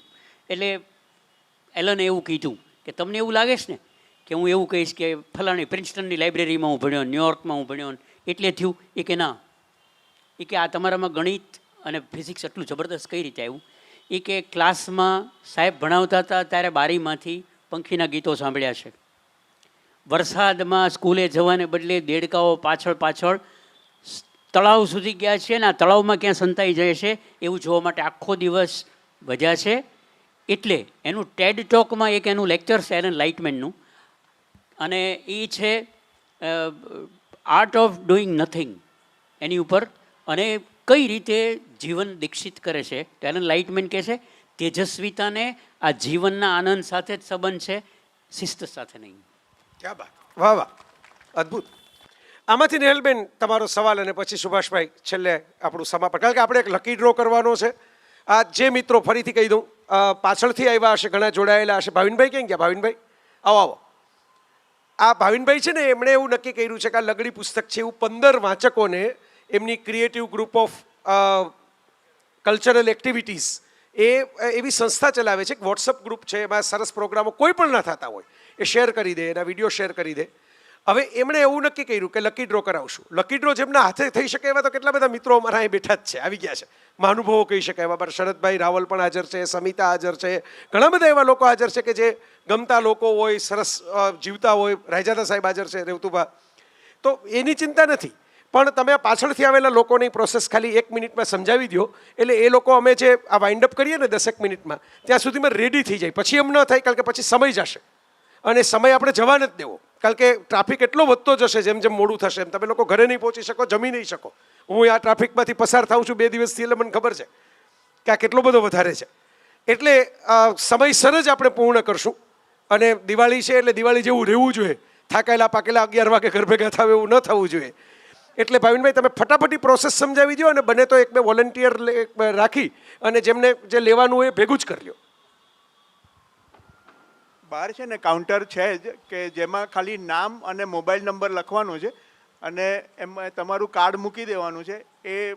એનો જ પછી આપણે લકી ડ્રો જયભાઈના હાથે અહીંયાથી જ આપણે કરીશું. એટલે જેને બાકી હોય એ લોકો બહાર જઈ અને એ ભરી શકશે એમ, એટલે નામ અને નંબરનું.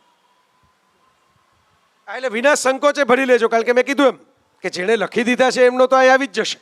એટલે એમાં તમે ઊભા થશો તો અશિસ્ત થશે એવી ચિંતા ન કરતા. મેં જેટલા માટે એમને બોલાવીને વાત કરાવી, મને તો ખરેખર એમ રસ પડે ને કે ભાઈ ચાલો આપણું પુસ્તક વેચાવવું જોઈએ ને, ભાવિનભાઈ મફત આપવાવાળા મળી રહેશે ને 15 જણા, એટલા એ તો કાર્ડ નાખી દીધા હશે. બાકીના પણ મને જુદો રસ છે.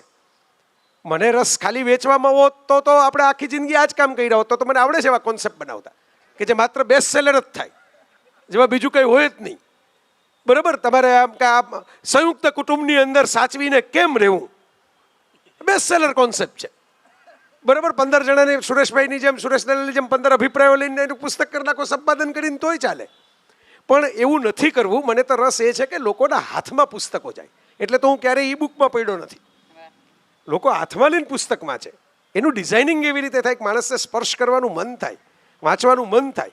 બધા કે બહુ હેવી પુસ્તક બનાવ્યું, તો જો બહુ લાઇટે બનાવ્યું, આપણે બધા આટા મારવાના.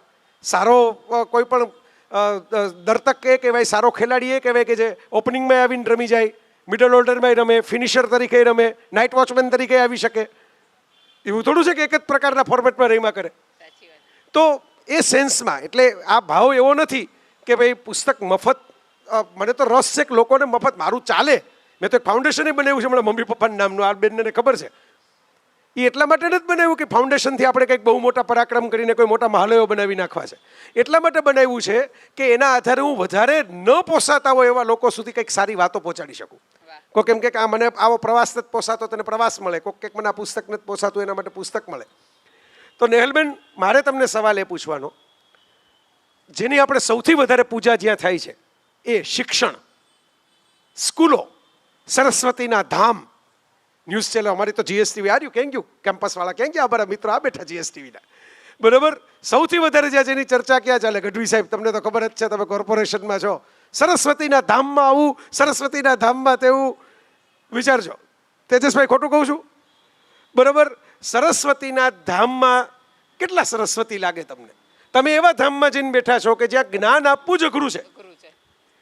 જ્યાં લાખ રૂપિયા, 1.5 લાખ રૂપિયા આવીને જે લોકો આવે છે, ત્યાં જ્ઞાન આપવું લોકોને ટફ લાગે છે. કારણ કે કેમ, હમણાં આપણે કેબીસીમાં જોયું, બહુ પ્રીમિયમ સ્કૂલમાં ભણવાથી કે બહુ પ્રીમિયમ ક્વોલિટી તમારામાં આવી જતી હોય એવું નથી હોતું. બરાબર? કેટલીક વસ્તુઓ જ્ઞાન એવા છે કે જે તમને કદાચ ઇમિટેશન તમારી આસપાસની વર્તુળમાંથી, વ્યક્તિત્વમાંથી આવતા હોય. તો આ વાત મારે ખાસ એટલે કહેવી છે કે તમે શિક્ષિકા તરીકે કામ કરો છો, તમે એવા બાળકો સાથે કામ કરો છો જેને તો જ્ઞાન શબ્દ લખતા કે બોલતાય ન આવડે. છતાં તમે એને જ્ઞાન આપો છો તો એ રહસ્ય કયો કે એને જ્ઞાન તમે કઈ એંગલથી ઘૂંટી પીવડાવી દો છો. તો ઘણા ટીચર્સને કામ લાગશે, અહીં બેઠા છે મમ્મીઓને અને પપ્પાઓને કામ લાગશે કે અમારા છોકરાને અમારે કેવી રીતે ટ્રીટ કરવો. અને બીજું એ કે તમને લાગે છે શું સરસ્વતી કેટલા બેઠા છે સ્કૂલોમાં? અઘરામાં અઘરો પ્રશ્ન છે, પણ મારા બાળકોની જ જો વાત નીકળી હોય ને તો હું કહું કે અમારા બાળકોને ઘણી બધી જ્ઞાનની નથી ખબર પડતી, પણ તુષારભાઈ કોઈ ગાતું હોય ને તો અમને તાળી પાડવાની ખબર પડે છે. અમારે કોઈને કેવું નથી તાળી તો પાડીને એમને વધાવી, એવું કેવું નથી પડતું અમારા છોકરાઓને. કોઈ પણ વ્યક્તિ સરસ વાત કરે માઇકમાંથી, આમ ખાલી આપણે સૂચનાઓ આપીએ ને, હવે એ પાછો એક થોડોક ફની થાય કે ભાઈ માઇક ટેસ્ટિંગ ચાલતું હોય ને તોય અમારા છોકરા કે વાહ આ બેને કેવું સરસ માઇક પકડ્યું, વાહ વાહ વાહ વાહ. આપણી સૌથી મોટી કલાની અત્યારે તકલીફ એ છે કે સર્જકો તો છે પણ સર્જકોને સારી રીતે વધાવવાવાળો વર્ગે ઘટતો જાય છે. પ્રોત્સાહન ક્યાં આપણે આપીએ જેથી કરીને કોઈને એ ગલીમાં આવવાનું એન્ટર કરવાનું મન થાય. અને બીજી વખત એવું થાય છે કે અમુક સર્જકો એવા છે કે અમારા જેવા જે સર્જકો ન હોય ને જોવામાં તુચ્છ રીતે આવડે, તમને કાંઈ નથી આવડતું જીવનમાં, રે તમે આઘાર્યો એમ. એટલે એ લોકો એટલા બધા દૂર જઈને રહે છે. એટલે આ બે વચ્ચેની ખાઈમાં ને ખાઈમાં ક્યાંક છે એ સરસ્વતી ધીમે પગલે એમ થાય છે કે આપણે ઉપર જઈને ડુંગરા માર્યો. આ લોકોને ખાસ કાંઈ માણસાઈની જરૂર નથી. શિક્ષણમાં તકલીફ અત્યારે એ સૌથી મોટી એ છે કે કો કરિક્યુલર એક્ટિવિટી છે ને આપણે લોકો ટાઈમ પાસ ગણે છે કે આ સાહેબ કેવા છે. મને હજી યાદ છે કે એક શિક્ષક 10મા ધોરણની અંદર રવિન્દ્રનાથ ટાગોરનો પાઠ આવતો હતો. એ શિક્ષક શાંતિ નિકેતન ગયો હશે એટલે એમ થયું કે હું રવિન્દ્રનાથ ટાગોરની કવિતા ભણાવું એ પહેલાં એને રવિન્દ્રનાથ ટાગોર વિશે સમજાવું, એના ફોટોગ્રાફ્સ દેખાડું કે શાંતિ નિકેતનમાં શું છે. એ ક્લાસ પત્યા પછી 2 અઠવાડિયા પછી એ ક્લાસના શિક્ષકને એ સંસ્થાના ટ્રસ્ટીએ મેમો આપ્યો કે તમે વર્ગમાં વિષય બહારની બહુ વાતો કરો છો. હવે આવું એક શિક્ષકને થાય પછી બીજા કયા શિક્ષક હિંમત કરીને કલાની ને સાહિત્યની વાત કરે? નહીં કરે, કારણ કે ઓલો મેમો ડરે, મેમો આવે એટલે બીજી બધી માથાકૂટ થાય. આપણે ત્યાં વાલીઓ એવા થતા જાય, તમે એને ભણાવવાનું કરો ને કલરનું રહેવા દો, ઓલાનું એવું રહેવા દો. એને વાલીઓને સમજાતું નથી કે આજે એને પોતાનું ચિત્ર કરતા આવડ્યું હશે, સારી રીતે કરી શકતો હશે તો આવતા દિવસોમાં કોકનું ચિત્ર એ નહીં બગાડે, તમારા ઘરનું ચિત્ર એ અકબંધ રાખશે. આ બધી દિવાલો છે એ રંગવાનું કારણ શું કામ છે કે કોઈક વ્યક્તિને છેલ્લી ઘડીએ મરવાનો વિચાર આવે ને એકાદ રંગનો લસરકો કે ચિત્ર લસરકો જોવે તો એને ફરીવાર જીવવાની ઈચ્છા થાય. આપણે ત્યાં આત્મહત્યા બધું વધી રહી છે એનું કારણ માત્ર ડિપ્રેશન નથી. ડિપ્રેશન એટલા માટે આવે છે કે તમને એકેય વાતમાં રસ નથી પડતો, નથી કલામાં પડતો, નથી ખુદમાં પડતો. અને જે રસિકો છે એને તો આપણે ટ્રોલ કરવામાંથી જ ઊંચા નથી આવતા, કારણ તમને આટલો બધો રસ શું પડે, બધા એકસાથે ઝેર પીને દવા પી લો. પ્રકૃતિએ જો અલગ અલગ એક જ તમારા કુંડાની અંદર, તમારા નાના એવા બગીચામાં આટલા રંગો, આટલા વેરિએશન રાખ્યા હોય તો લોકોમાં પણ એ આટલા બધા ચહેરાઓ એક નથી બનાવતો તો એક સરખા બાળકો કઈ રીતે છે? શિક્ષણની સૌથી મોટી સમસ્યા એ છે કે 4 વિષયો ઉપર એટલું બધું હાવી થઈ જાય છે કે માણસ બનવાની રીત છે જે કલા છે.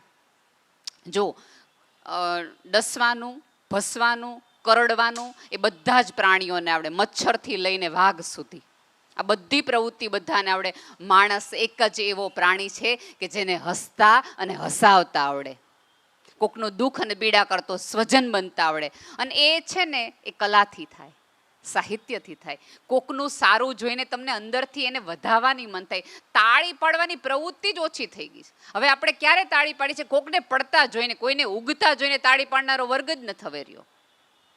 મૃત્યુ પછી 2 વ્યક્તિઓ કોઈક મરી જાય, એના મૃત્યુ પછી આટલું કરો તો પુણ્ય મળે એવું આપણને બધાને ખબર છે. પણ એક જીવતા માણસને જીવવામાં મદદ કરો ને તો પુણ્ય મળે એવું કોઈક લખીને ગયું હોત ને તો આટલી બધી માથાકૂટો ન હોત, તો આટલી બધી તકલીફો ન હોત.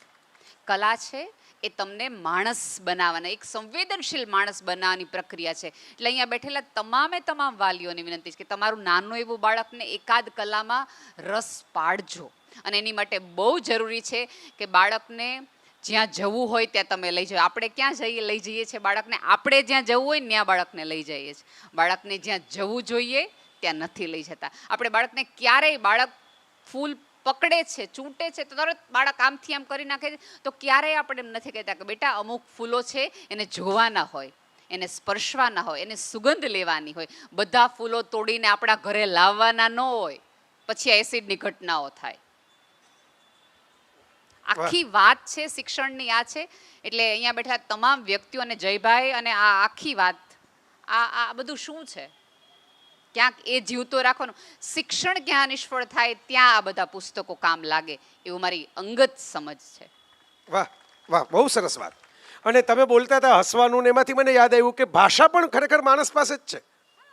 લાગણીઓ છે પશુ પંખીઓ પાસે, ભાષા નથી. એમની પોતાની આગવી સાઉન્ડ્સ છે, તમે એમ કહી શકો ધ્વનિ છે. પશુ પંખીઓ પાસે, સજીવો પાસે ધ્વનિ છે, પણ ભાષા, લિપિ, અક્ષર, પ્રિન્ટિંગ બધું માણસે શોધ્યું. કારણ કે વિદ્યા છે એ માણસનો સંસાર છે, વાણી છે એ માણસનો સંસાર છે. એટલે આપણે સરસ્વતી પૂજન કરવા માટે ભેગા થયા, એટલે આપણે દિવાળી મનાવવા માટે ભેગા થયા. આપણે વિચાર કરો આપણી સંસ્કૃતિએ કેટલું ધ્યાન રાખ્યું. એમણે એકલું લક્ષ્મી કરીને તહેવાર નથી કરી નાખ્યો. એમણે કાલિકાને સાથે લીધા, ગૌરી કરીને પણ નથી લીધું, કાલિકા પણ લીધા છે. એમણે આરોગ્યને પણ સાથે લીધું. તમે જુઓ એક તહેવાર ઉજવવાની અંદર, અને લક્ષ્મી તો લીધા જ છે, પણ લક્ષ્મી ક્યારે ઉજવાય? પૂનમની રાત્રે નહીં, અમાસની રાત્રે. એટલે જીવનનું અંધારું પણ ઈશ્વર દત્ત જ છે, એનો પણ સ્વીકાર જ કરવાનો હોય, તિરસ્કાર ન કરવાનો હોય. અંધારાને પણ ઉજવી કાઢો. એ ભારત, એ છે એ વાત દિવાળી. તો એ બહુ સરસ, બહુ અદ્ભુત વાત છે. મારા મતે બહુ સમજવા જેવી વાત છે. તો ઘણા બધા મિત્રો અહીં આવ્યા છે. ફરી એકવાર બધાને કહી દઉં, કારણ કે આપણે સીધા હવે સુભાષભાઈની એક કોમેન્ટ પછી સમાપન તરફ જ જશું. કન્ક્લુડિંગ રિમાર્ક સુભાષભાઈને કહીશું. મારે તો એટલું જ કહેવાનું છે કે તુષારભાઈ, રસુલ હમઝાતોવની એક નોવેલ છે મારું દાગિસ્તાન. ઓલા રશિયન સાહિત્યના ન એક જમાનામાં બધા અનુવાદો મળતા, બરાબર. ક્રોસવર્ડના હિમાંશુભાઈ છે, એમને ખબર હશે. એ મારું દાગિસ્તાન, એ મારા દાગિસ્તાનની અંદર એક માણસ બીજા માણસને આપણે કર્સ કે ને જા તારું નખો જ જાય. આપણે ખીજાઈને ન ઘણી વખત પાડોશીઓ ઝઘડતા હોય એમાં કહી દે આ ટ્રાફિકમાં હમણાં બે જણા ભટકાશે તો એકબીજાને કહેવા માંડશે, બરાબર. ચૂલામાં પડ ને ભાડમાં જા ને તેલ લેવા જા ને. ભાડ તો ખરેખર એક ગામ છે, હમણાં કોકે મને કીધું જીપીએસમાં છે. તો મેં કીધું સારું ઘણાને મોકલવા જેવા છે. અહીંયા આપણે કંઈક ફાઉન્ડેશન બનાવીને કે શેલ્ટર હોમ કરી નાખીએ કે આ બધા જે ઓલા જવા જેવા છે એ ભલે રહેતા. તો પહેલામાં બે માણસ ખીજાય છે ને, એમાં જૂનું પ્રાચીન કાળના માણસો બે એક બીજાને એમ કહે છે જા તું તારી ભાષા ભૂલી જા. આ શ્રાપ છે. જા તું તારી વિદ્યા ભૂલી જા. કર્ણને મળેલો શ્રાપ. આટલો મહાન યોદ્ધા, આટલો તેજસ્વી સૂર્યપુત્ર, પણ શ્રાપ શું? તું છેલ્લી ઘડીએ તારી વિદ્યા ભૂલી જઈશ. શ્રાપ શું? તું તારી ભાષા ભૂલી જઈશ. આ આપણે શ્રાપિત આત્માઓ નથી, આપણે ઉલ્લાસિત આત્માઓ છીએ. ઉત્સવ ઉજવવા માટે ભેગા થયા છીએ. એટલે ક્યાંક ને ક્યાંક ભાષાના સ્પર્શમાં રહેવાનું, વાણીના સ્પર્શમાં રહેવાનું, કળાના સ્પર્શમાં રહેવાનું. અમારું નામ છે કલા સ્મૃતિ. હું જાણ જોતો તો કદાચ શ્રેયસભાઈ આવે, પણ હવે એ પણ બહાર છે, એટલે હું ત્યારે એમની હાજરીમાં વાત કરત. પણ હવે મેં કીધું ચાલો સમાપનમાં હું એ વાત કરી જ લઉં. જે સ્મૃતિબેન શાહ, જેમને બહુ રસ હતો આવી બધી પ્રવૃત્તિઓમાં, જે હતા ત્યારે જેમની હયાતીમાં અમે આ શરૂ કરી દીધો પ્રકલ્પ, અને એ જ આશીર્વાદ આપવા આવ્યા હતા. લોગોનું અનાવરણ થયું ત્યારે ખાસ વ્હીલચેરમાં, અને મને એમને આપેલો ફૂલનો ગુચ્છો મને આપીને મારા માથે હાથ મૂક્યો, તો એ તો હું ક્ષણ ભૂલી ન શકું. એ બીમાર હતા. આ જ ભૂમિની અંદર હું એમને પ્રેમરંગ બુક લઈને મળવા આવ્યો હતો. ત્યારે તો એટલા સ્વસ્થ હતા કે વાતો કરી શકે. મેં ફોટો છે મારી પાસે, હાથમાં બુક લઈને પડાવેલો. અને મને કહે કે તું પ્રેમરંગ પુસ્તકો લખે રાખે એમ ક્યાંથી ચાલે? આવડું મોટું કેમ્પસ પહેર્યું, તારે લગ્ન કરવા હોય તો આપણે આ ગોઠવી દઈએ. આ જગ્યા શું કામ આવડી મોટી રાખી છે આપણે? એટલું વહાલ કરનારા મને. એટલે મારા માટે તો બહુ મોટી આ પરિવારના વહાલને કારણે તમે જે જોવો છો એ જય વસાવડા છે. જો એમણે મને આટલી સ્વતંત્રતા અને આટલો સ્નેહ બંને એકસાથે આપીને લખવા ન દીધો હોત તો વક્તાય જય વસાવડા ન હોત, પ્રવાસી જય વસાવડાય ન હોત. એટલે હું તો એસોસિએટ ગણું છું આ ફેમિલી સાથે મારી જાતને. અને એમાં 17મી જૂને એમણે વિદાય લીધી. થોડું આમ નિશ્ચિત લાગે એવું હોવા છતાં, કારણ કે ઘણા લાંબા સમયથી બીમાર હતા, પણ એ એક દુઃખ તો થાય, એની પીડા તો રહે જ. એ એમનું નામ જ સ્મૃતિ, એટલે હવે ખરેખર તો એવું જ થાય કે હવે સ્મરણમાં જ રહી ગયા આપણી. આજે કુદરતી સંયોગ એવો છે. મેં કીધું એમ ગયા વર્ષે અમે તો ઈચ્છા રાખી હતી કે વાઘ બારસનું પૂજન થાય, પણ આજે તો નક્કી જ કરી નાખીએ. તો કુદરતી સંયોગ એવો છે કે સ્મૃતિબેન શાહે 17મી જૂને વિદાય લીધી, અને બરાબર 6 મહિના પછી 17મી ઓક્ટોબરે આપણે એમને જ ગમતી વાતો કરીને ઉત્સવ મનાવી રહ્યા છીએ. કળાની, સાહિત્યની, જ્ઞાનની, વિદ્યાની, જેના માટે મને પકડીને છૂટ આપતા હતા. શ્રેયસભાઈ કે નિર્મમભાઈ કે જાઓ, બહાર જાઓ, લખો, તમે જાઓ, તમને ખબર પડશે, આ બધું જોઈ આવો. તમે એમને મને યાદ છે શ્રેયસભાઈને ઇઝરાયલ આવવાનું આમંત્રણ મળ્યું હતું. એમણે નિર્મમભાઈને કીધું કે જવું છે. એટલે નિર્મમભાઈ કહે કે આપણે બે બાપ દીકરાએ ભેગા થઈને કે જઈ જાય ને તો એને વધારે મજા આવશે, એને ખબર પડશે. મને બોલાવ્યો બે કે ભાઈ આ એક જ માણસને જવાનું આમંત્રણ હતું. બહુ કે આ જવા બહુ વારંવાર નહીં મળે, આ તરત આમ એન્ટ્રી કરવા જેવો દેશ નથી, તમે જાઓ તમને ગમશે. પોતાનું આમંત્રણ મને આપી દીધું. ઓલા મને જે તેડવા આવ્યા હતા મને કે મિસ્ટર શાહ, મેં કીધું no mister Vasavada, mister Shah sent me as a representative. આ પ્રેમ છે એમનો. તો મિત્રો સુભાષભાઈ કન્ક્લુડિંગ રિમાર્ક આપશે, ત્યાં લગીમાં હું લકી ડ્રોની તૈયારી કરવા માટે ભાવિનભાઈને વિનંતી કરી દઉં કે જે એમનું બોલ લઈ આવવાના છે લકી ડ્રો માટે. વ્યક્તિઓને તો આપણે મેં કીધું એમ ઘણા બધા સરસ પરિચિત વ્યક્તિઓ છે, બધા પોતપોતાની રીતે. અમારા સુભાષભાઈ પણ કોઈને બોલાવી શકશે કે અમારા મિત્ર આ આવશે આ આવશે. આપણે આવા એટલે તટસ્થ લાગે જે ડ્રો છે, ભલે ને એનું નામ નીકળે, આપણે ક્યાં વાંધો છે. અને બાકી અહીં કાઉન્ટર પણ છે. આ રોનક શાહ અમારા ઊભા છે, દેખાઈ જાય એવા છે દૂરથી પણ, બરાબર. આમ સરસ રીતે સ્માઇલ કરી રહ્યા છે અત્યારે મારી સામે જોઈને. ત્યાં કાઉન્ટર છે. આ લગડી પુસ્તકોની થોડી નકલો ત્યાં પણ છે. અહીં નકલો ખૂટી જાય તો રોનક પાસે તો નકલો છે જ, એ કાલે તમને પહોંચાડી શકશે. કોલાબ જવાનું તમારે. આ બાજુમાં Sindhu Bhavan road, off Sindhu Bhavan road Colab નામનો બહુ મોટો સ્ટોર એણે બનાવ્યો છે. અહીં જે લોકો નામ નોંધાવીને રજીસ્ટ્રેશન કરાવી દેશે અને કાલેથી કોલાબમાં ડિલિવરીમાં પુસ્તક મળી જશે રૂબરૂ, હાથો હાથ. બરાબર. જો ખૂટી જાય તો ન એ ખૂટે. રોનકમાં આવીને એમ કહે ખોરાક તમને તો બહુ ભરોસો હતો ખૂટી જશે, કાંઈ ખૂટ્યો નહીં, જો પડ્યા, કાંઈ વાંધો નહીં, મને એમાં જરાય ટેન્શન નથી. પણ આ તો મેં સિસ્ટમ કહી દીધી. આજના દિવસ પૂરતું જે લોકો નોંધાવે અહીંથી લે એના પૂરતા 300 રૂપિયામાં છે આ પુસ્તક. અને આપણી પાસે ડ્રો માટેની ચિઠ્ઠીઓ આવી ગઈ છે. કોઈને એવું લાગતું નથી ને તમે લઈ ગયા અને અમે રહી ગયા તો હાથ ઊંચો કરો. તો આમ કોઈને એવું લાગે છે કે તમે સાંભળવામાં અમારો તો ડ્રો ગયો? આ કિરણભાઈને ચિંતા કરો, હું તમને આપી દઈશ. એને સીધા હાથ જ જોડી દીધા. રાજકારણની ભેગા હોય ને બધાને કે મારો રૂમાલ મુકાઈ જવો જોઈએ, મને મંત્રી બનાવો, બરાબર. તો એ તમને મળી જશે, તમે જ બહાર આમાંથી ડ્રોમાંથી, બરાબર. ચાલો બીજા કોઈ એવા કોઈ જેન્યુઇન વાંચકો હોય ને આમ જરાક ખદબદ થાય ને અંદર ઘરે જતી વખતે કે યાર આપણે સાંભળવાને બદલે પેલા ચિઠ્ઠી લખી નાખી હોત, તો એવા કોઈ છે? બરાબર. ના એ તો વાંધો નહીં, તમારે આપવી છે ચિઠ્ઠી, આપી દો, એમની ચિઠ્ઠી લઈ જાઓ. ચાલો હજી કોઈ છે? એનીવન? બરાબર. કારણ કે મેં કીધું મને તો રસ એ છે કે સારા વાચકો, જેન્યુઇન વાચકો, પેશનેટ લોકો હોય એને ચાન્સ મળે આમાં.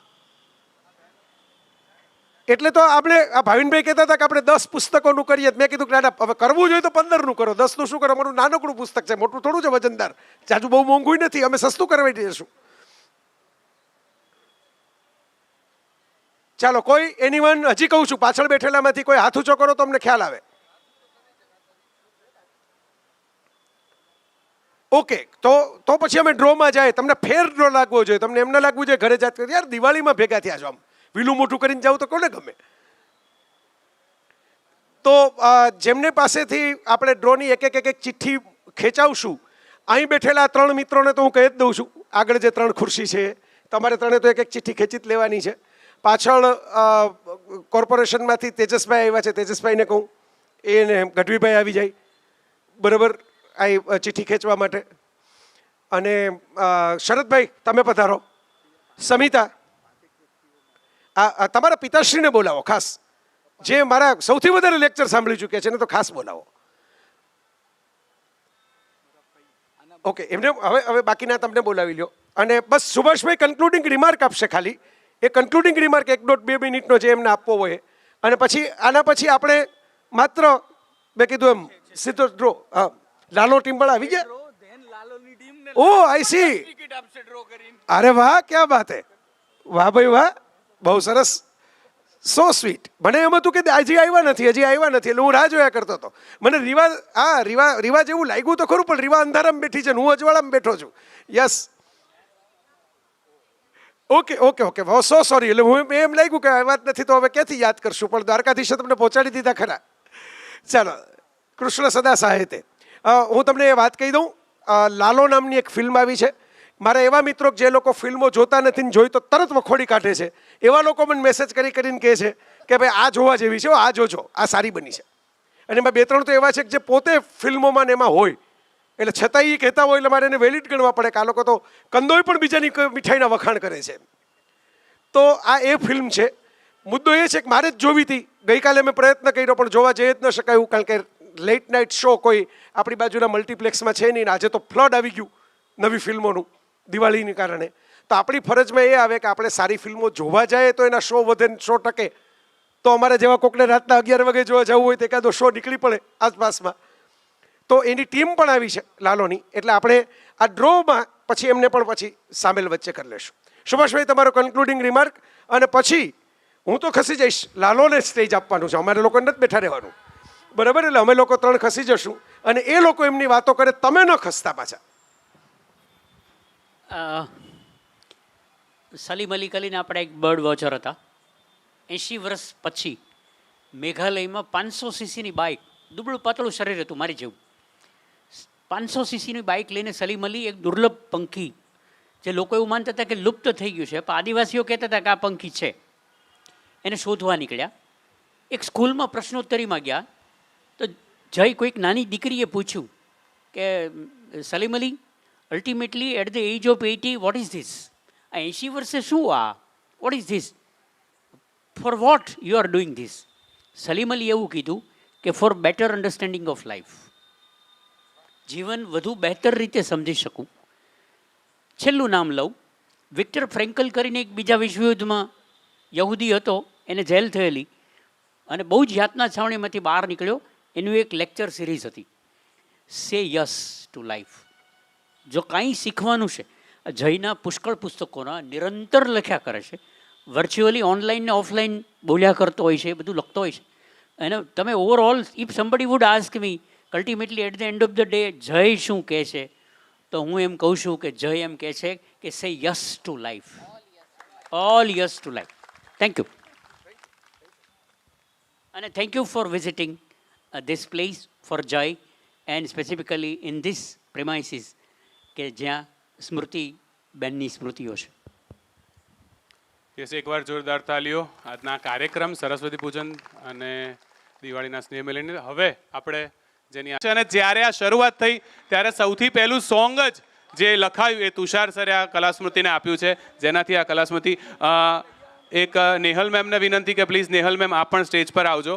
એક ગુજરાત સમાચાર પરિવાર અને કલાસ્મૃતિના આ આયોજનમાં સુભાષ સરે ખૂબ સુંદર ટાઈમ આપ્યો, એના માટે ખોલીને નેહલબેન આવો પ્લીઝ. વેલકમ, જોરદાર તાળીઓ નેહલબેન માટે. અને અમારે નેહલબેન અને સુભાષભાઈને સન્માનિત કરવા છે. Please please come. યસ, આપો નેહલ મેમ. જેવી આપના હસ્તે નેહલ મેમને તુષારભાઈ આપના હસ્તે સાહેબ નેલ્સનભાઈ તુષાર સરને આપો ને ખોલીને. તુષાર સર સુભાષ સરને આપશે. જોરદાર તાળીઓ તાળીઓ પ્લીઝ પ્લીઝ એકવાર જોરદાર તાળીઓ સાધકો માટે.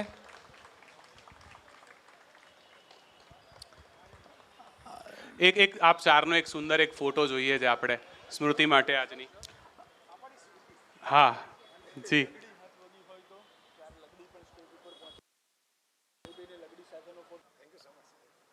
તમારા સૌની જોરદાર તાળીઓ વચ્ચે હું આવકારવા ઈચ્છીશ અંકિત સખિયા, લાલોના ડિરેક્ટર અંકિત સખિયા, સ્વાગત છે.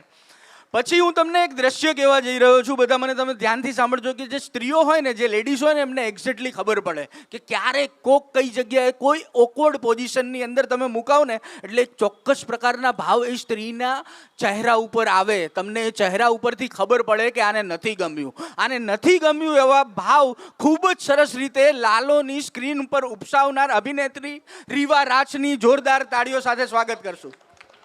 ભાઈ તાલીઓ તમારી ઓછી ના થવી જોઈએ. આ ટીમની બહુ જ મહેનત છે અને બહુ જ સુંદર ચિત્રાંકન છે અને તમારા સુધી બહુ જ સારામાં સારી ફિલ્મ લાવવાનો પ્રયાસ છે આ ટીમનો. નાટક છે ને, નાટક વિશે એક વાત કહું. મને છે ને વિરલભાઈએ વાત કરી હતી રીવા, કે નાટકમાં કેવું હોય ખબર છે કે કોઈ વ્યક્તિ પેન્ટ શર્ટ પહેરી અને સ્ટેજ ઉપર આવે ને અને તમને કહી દેવામાં આવ્યું હોય કે આ ભગવાન છે ને તમારે માની લેવાનું ને દર્શક માની પણ લે. એવી સુંદર સ્ક્રીન પ્રેઝન્સ ધરાવનારા લાલો ફિલ્મની અંદર જે કૃષ્ણ ભગવાનનો રોલ કરે છે એવા અભિનેતા શ્રુહદ Goswami.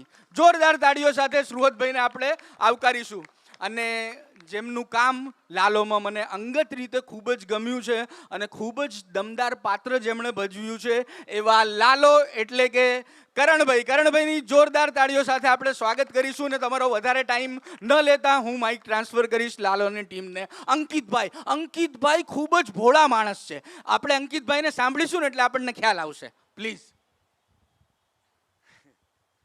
Thank you so much કલા સ્મૃતિ તુષારભાઈ દવે જયભાઈ કે અહીંયા આમંત્રણ આપવા માટે. અને અમારી ફિલ્મ લાલો શ્રી કૃષ્ણ સદા સહાયતે. લાલો એટલે આપણા ઘરમાં લાલો હોય જ છે, એટલે આપણા આખા બધા લોકોના ઘરની વાત છે. અને શ્રી કૃષ્ણ સદા સહાયતે એટલે આપણું પોતાનું ઓલ ઇઝ વેલ, કે પ્રભુ હારે જ છે. તો સર અંકિતભાઈ સખત કોન્શિયસ થઈ રહ્યા છે. અંકિતભાઈ કોન્શિયસ ના હોય ત્યારે એમને સાંભળવાની અલગ મજા છે, પણ અંકિતભાઈને આપણે સેકન્ડ રાઉન્ડમાં સાંભળીશું. Please Rewa, please.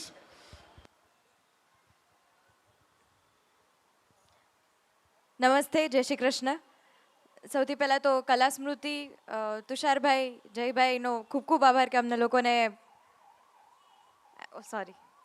પ્લેટફોર્મ આપ્યું આજે અમારી ફિલ્મ વિશે વાત કરવા માટે. અમારી ફિલ્મ લાલો શ્રી કૃષ્ણ સદા સહાયતે સિનેમાઘરોમાં અત્યારે ઓલરેડી ચાલી જ રહી છે. અને તમે બધા, હું એવું માનું છું કે સાહિત્ય સાથે જોડાયેલા છો અને એટલે જ કલા સ્મૃતિ સાથે જોડાયેલા છો.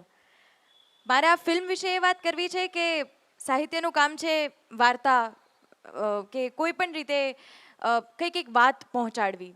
અમે પણ જ્યારે આ ફિલ્મ બનાવવા નીકળ્યા હતા ત્યારે મનમાં એક પ્યોર ઇન્ટેન્શન હતો કે અમારે એક સારી વાર્તા પહોંચાડવી છે, અમારે એક વાત પહોંચાડવી છે એકદમ સ્ટ્રોંગલી અને સરસ રીતે.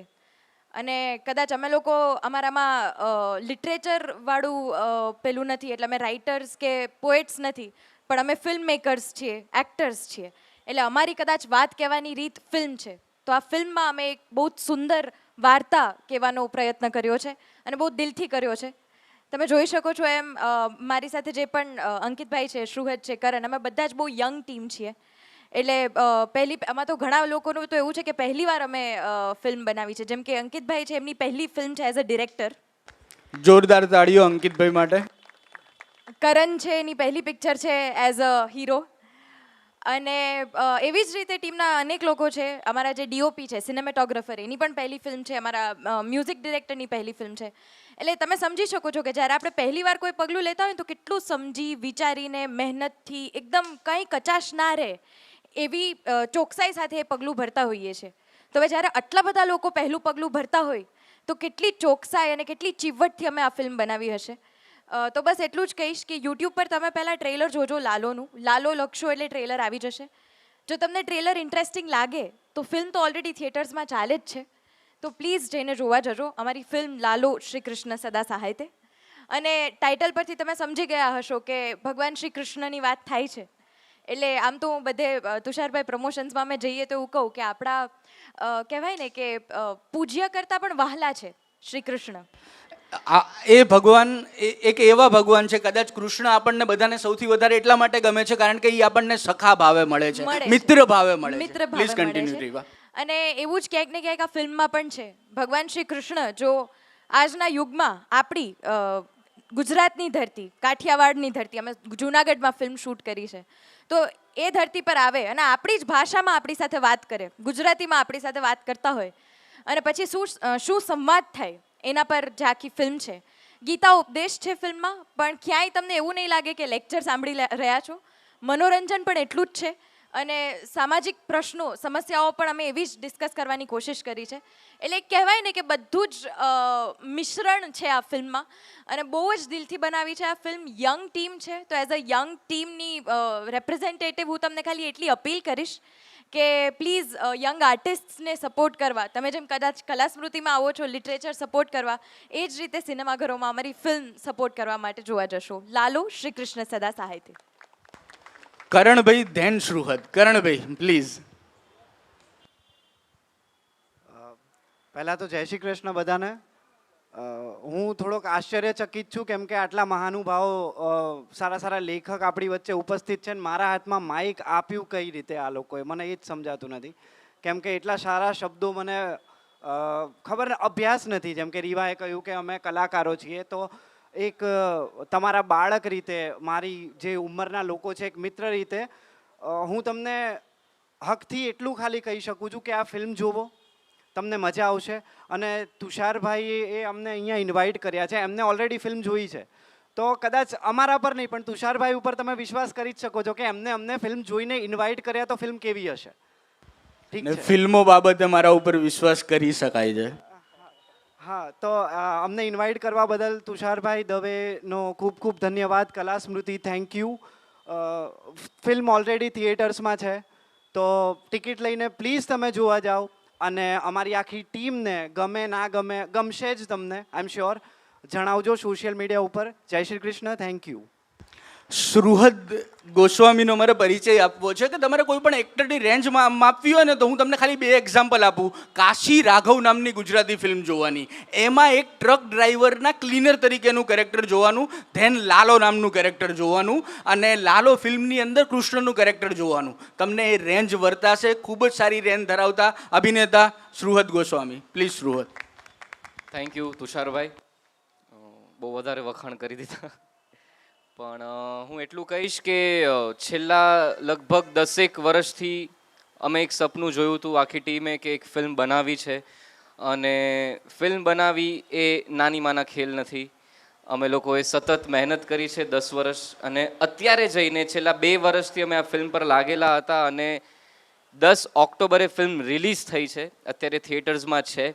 અને જેમ જય સરે કીધું કે મને કાલે રાત્રે ઈચ્છા થઈ હતી કે 11 વાગ્યા પછીનો કોઈ શો હું જોવા જાઉં, પણ શો હતો નહીં. એનું કારણ એ છે કે લોકો ફિલ્મ જોવા નથી જઈ રહ્યા. જેમ રીવાએ કીધું કે બધાની પ્રસ્તુતિ અલગ અલગ હોય છે. કોઈક પોતાનો ભાવ લખે છે, કોઈક એને પેઇન્ટ કરે છે. અમે લોકો એક્ટર્સ છીએ તો અમે એક્ટ કરીએ છીએ. તો અમે લોકોએ આખી એક ફિલ્મ બનાવી છે, જે ફિલ્મ તરીકે અમે એક ભાવ અમે પ્રસ્તુત કર્યો છે. અને આપણું કલ્ચર એવું છે નહીં કે ગુજરાતી ફિલ્મો આવે તો પહેલા જ દિવસે આપણે જોવા જઈએ, કે ગુજરાતી ફિલ્મ આવે તો જોવાની જ, એવું આપણું કલ્ચર નથી. કારણ કે ગુજરાતી અર્બન ફિલ્મો આપણે નામ આપ્યું છે છેલ્લા 10-12 વર્ષથી, જે અભિષેકભાઈ ફિલ્મ બનાવી હતી કેવી રીતે છે ત્યારથી. તો જે અર્બન ફિલ્મો જે 12 વર્ષથી બનવાનું ચાલુ થયું છે, ગ્રોઈંગ ઇન્ડસ્ટ્રી છે, તો આપણે ગુજરાતી તરીકે ગુજરાતી ફિલ્મ ઇન્ડસ્ટ્રીને સપોર્ટ કરીએ. તમે ટ્રેલર જુઓ, ટ્રેલર તમને ગમે તો જોવા જવું, નહીં કે બધી ગુજરાતી ફિલ્મોને સપોર્ટ કરીએ. તમને મજા આવે તો જોવા જવું, કારણ કે ગુજરાતી ફિલ્મ ઇન્ડસ્ટ્રીને ગુજરાતી ઓડિયન્સની જરૂર છે. અને અમારી ફિલ્મ લાલો ફિલ્મ ખરેખર સારી બની છે. હું એમ નથી કહેતો હું ફિલ્મનો પાર્ટ છું, પણ ફિલ્મ સાચે સારી બની છે. અમે લોકોએ બહુ જ મહેનત કરી છે, અને થિયેટર્સમાં જ છે. તો તમને જ્યારે પણ સમય મળે તમે ટ્રેલર જુઓ, તમને ગમે તો પ્લીઝ થિયેટર્સમાં જોવા જજો. Thank you so much. Tusharbhai thank you so much, અમને ઇન્વાઇટ કર્યા. Kalasmruti thank you so much. Ankitbhai yes Riva yes. Sorry, અમે આવ્યા ને ત્યારે નેહલબેન વાત કરતા હતા, અને નેહલબેને કીધું કે હવે ભાવકો ઓછા થઈ ગયા છે, તાળીઓ પાડવાવાળા લોકો જો બચ્યા નથી, કે ઓછા થઈ ગયા છે. તો એટલીસ્ટ કલાસ્મૃતિની ઓડિયન્સ પાસેથી તો એટલી અપેક્ષા હોય કે ના, એટલે અહીંયા તાળી માટે નથી કહેતી, પણ એ ભાવકો તમે, કારણ કે તમે આટલા રસથી અહીંયા પણ અત્યારે વેઇટ કરીને બેઠા છો, તો આઈ એમ શ્યોર કે એટલા ભાવકો તો અમને મળશે. યસ અંકિતભાઈ, તમારી મોજમાં હો ભાઈ, કોન્શિયસ થઈને નહીં. તમને સાંભળવો એક લાહવો છે પ્લીઝ. અને તમારે લોકોએ ટિકિટ પણ તમે લોકો ડ્રો કરવાના છો તમારી સ્ટાઇલમાં, બિલકુલ પણ કોઈ મહાનુભાવોનો ભાર રાખ્યા વગર. બહુ મજાના માણસ છે યાર. એટલે અહીંયા આવતા હતા ત્યારે જ મને બીક લાગતી હતી કે કલા સ્મૃતિમાં જવાનું છે. એટલે કેવું કે આપણે કોઈ દિવસ, સાચું કહું સાહેબ, કોઈ દી કોઈએ બોલાવ્યા ન હોય. ક્યાં વાત હે, આવ્યો ને લહેકો. આપણને ઘરે રહેતા હોય ને આપણે બધું શાકભાજી કે છાશ ને એવું બધું લેવા મમ્મી મોકલતા, આપણે કોઈ દી કોઈ સ્ટેજ ઉપર આમંત્રણ ન આપ્યું હોય. ને અહીંયા તો કેવું કે કલાના જાણકાર હોય, અને હજી ઘણા પૂછે સાહેબ કે ગજબ. હવે કાલે એક દાદા હતા, રડવા માંડ્યા પિક્ચર જોઈને કે આટલી બધી કથાઓ સાંભળી, તમે કોણ છો? તમે 2 કલાકમાં જીવન ફેરવી નાખ્યું. એટલે આમ જરીક આમ ભાર વધી ગયો. અને કાલે 2 દિવસથી એવું થઈ ગયું કે યાર આ તો અલગ જવાબદારી આપી દીધી છે, કે હવે આપણે બહુ કોન્શિયસ રહેવું પડશે. ને એટલા સતત ફોન આવી રહ્યા છે ભાઈબંધ મિત્રોના કે તું બહુ ધ્યાન રાખજે બોલવામાં, તું કપડાં વ્યવસ્થિત પહેરીને જાજે, તું થોડુંક. એટલે હું બહુ કોન્શિયસ હતો અહીં આવવામાં, કે અહીંયા જયભાઈ પછી તુષારભાઈ બેઠા હતા, કે તમે હતા, કે તમે કપડાની વાત કરી ને, કે તમને લોકો એવું કહે છે કે કપડાં વ્યવસ્થિત પહેરીને જાજે. ગુજરાતી ફિલ્મના કેટલાક ડિરેક્ટર એવા છે કે જેને કહેવું પડે છે કે ફિલ્મ વ્યવસ્થિત બનાવજે. હમણાં ફિલ્મ તો વ્યવસ્થિત જ બનાવી છે. અને સાચે કેને કે એક સરસ ભાવ અંદરથી આવ્યો છે. આ મેં ફિલ્મ તો બનાવી જ નથી, હું ખાલી ડિરેક્ટરની એક્ટિંગ કરું છું. મારો ડિરેક્ટર તો એ દ્વારકાધીશ છે. ક્યાં બાત હે ડિરેક્ટરની એક્ટિંગ. કારણ કે કૃષ્ણ ભગવાનને આ રીતે પોર્ટ્રે કરવા અને શ્રુહદે જે એક્ટ કર્યું છે એવું નથી કે અમે લોકોએ ફિલ્મ બનાવી છે એટલે, પણ આ જે એક્ટરો છે એ ખબર ને એવું બોલે કે નહીં, પણ આજના સ્ટાર છે કે સુપરસ્ટાર તમે કહી દો. હવે એ બિરુદ હજી તો હું નાનો છું, પણ મેં ખુદ એને કહી દીધું હતું જ્યારે મારું એડિટ ફર્સ્ટ લોક સાહેબ લોક થયું ને, મેં કીધું ભાઈ થેન્ક યુ સો મચ, તમે લોકોએ આ ગિફ્ટ આપી, અમે વિચારી તો નાખીએ પણ હવે કરવું એ તમારી ઉપર. તો બહુ સરસ પાત્ર કર્યું છે. કાલે એક બેન આવ્યા રોવા માંડ્યા રીવાને જોઈને કે મારું જીવન છે ને એવું જ તારું જીવન તે બતાવ્યું છે. એ કે મને એમ થઈ ગયું કે ક્યાં બાત. અને એ પાછા પૈસાવાળા ટૂંકમાં કે ગાડીમાં આવ્યા હતા અને આ જે પાત્ર એણે ભજ્યું છે રિક્ષાવાળાની પત્ની છે. એટલે ક્યાંક ને ક્યાંક ઇમોશન યુનિવર્સલ છે. અને જેમ સુરતભાઈ કીધું કે અર્બન ગુજરાતી સિનેમા, પણ આ ખાલી સિનેમા છે. આ ખાલી સિનેમા છે કે આ કદાચ અહીંયા ફૂટપાથ ઉપર બેઠા લોકોને આપણે કહી દઈએ કે એક ફિલ્મ જોવાની છે તો એ બી રડે, અને અંબાણી સાહેબને કહી કે 2 મિનિટ આપો અને એક ટ્રેલર જોવો તો કદાચ એ ટ્રેલરમાં એ પણ રોવે. એ આ ઘટના ઘટી છે સાહેબ. અને અમે શ્રેય નથી લેતા. પહેલાં અમને એમ હતું કે અમે પિક્ચર બનાવી, અમે કર્યું. જ્યારે ફિલ્મ બની બધું લોક થયું અને જોયું કે યાર આ મહેરબાની કરીને આની ક્રેડિટ લેવું ને તો આ પહેલી ને છેલ્લી છે, એટલે હવે આપણે ક્રેડિટ નથી લેવી આની. અને કાળિયા ઠાકરને આગળ રાખ્યા અને થ્રુ આઉટ આગળ રહે. અમે 2 મિનિટ સાહેબ એવી લઈશ કે અમે લોકોએ જાતે ફિલ્મ બનાવી. ખીચામાં બધા હાથ નાખ્યા, કેટલા રૂપિયા પડ્યા છે. બસ એ જ સાંભળવું છે, તમે ફિલ્મ કેવી રીતે બનાવી. ખીચામાં હકીકત એવી રીતે કે ખીચામાં હાથ નાખો કેટલા પૈસા પડ્યા છે. તો મારા પાસે તો હાવ નહોતા. એટલે જેટલા મારા દોસ્તારો ભાઈબંધ મિત્રો છે એણે કીધું કે થોડા ભગવાનની દયાથી બધાય સુખી લોકો છે.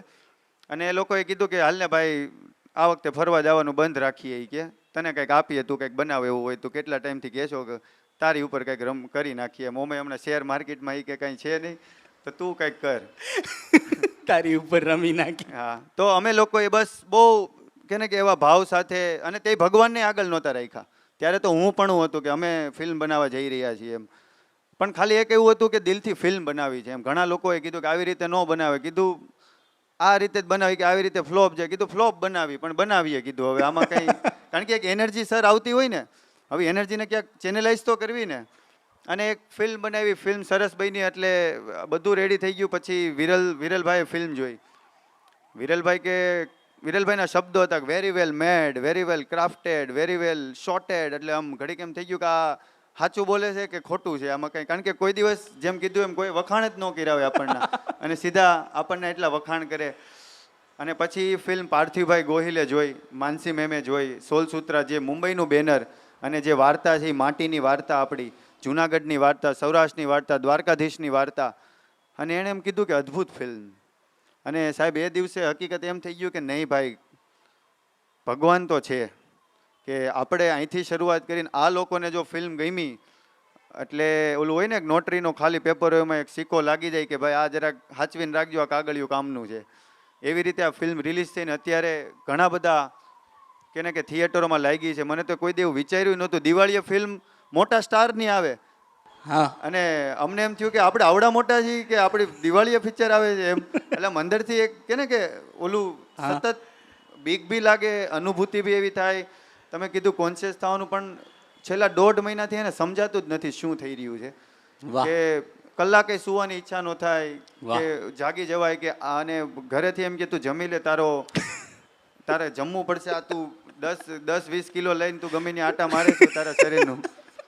અને મેં કીધું હવે મને ખબર નથી, પણ આત્મામાં જ એટલો ખોરાક સાહેબ આવી રહ્યો છે ને. તમે અહીં બોલાવ્યા, કારણ કે અહીંયા કેવું હોય કે અહીંયા કદાચ આપણને આમ પાછળ ઓલા પણ ઊભા રાખ્યો કે ગાડી જરાક લઈ ન જાય જોઈજો એવા આવતા હોય. પણ એની એક મજા આવે, ન્યાય બેઠા બેઠા વાત કરી હોય રિક્ષાવાળા એને, એ જ રિક્ષાવાળાની પિક્ચર આજે અમે લઈ જતા હોય. એટલે આવી રીતે અમે આખું કે ફિલ્મ બની છે. તો બસ ખાસ હું તો રિક્વેસ્ટ કરતા હું એમ કહીશ કે આ કૃષ્ણનો ઉત્સવ છે ભાઈ, આ માણી લેજો.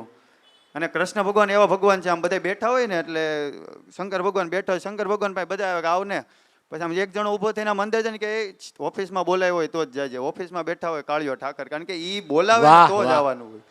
એટલે કૃષ્ણ ભગવાન તમને સિલેક્ટ કરે કે મારો ભગત કોણ બનશે, એ અમને અનુભૂતિ થાય, કારણ કે અમે બધા તો મહાદેવના ભગત. તો બસ એટલું જ કહીશ કે લાલો આવી ગયો છે, આપણી પોતાની વાર્તા છે, આપણી પોતાનું કંતારા કયો, બાહુબલી કયો, કે જે બી નામ આપો, પણ આપણી એક શું કહેવાય પોતાની ફિલ્મ જોવા જજો. બસ સાહેબ હવે thank you so bus much. આ ફિલ્મ કેવી રીતે બની કે અથવા જે વાત થઈ એના રેફરન્સમાં તમારા ત્રણમાંથી કોઈએ એકાદી વાત કેવી હોય તો તમે કહો, અને ધેન પછી તમે લોકો ટિકિટની એનાઉન્સ કરી શકો છો. અંકિતભાઈ ઉપર અને આ ફિલ્મ બનવાની પ્રોસેસ ઉપર જો તમારે કોઈ કોમેન્ટ કરવી હોય તો.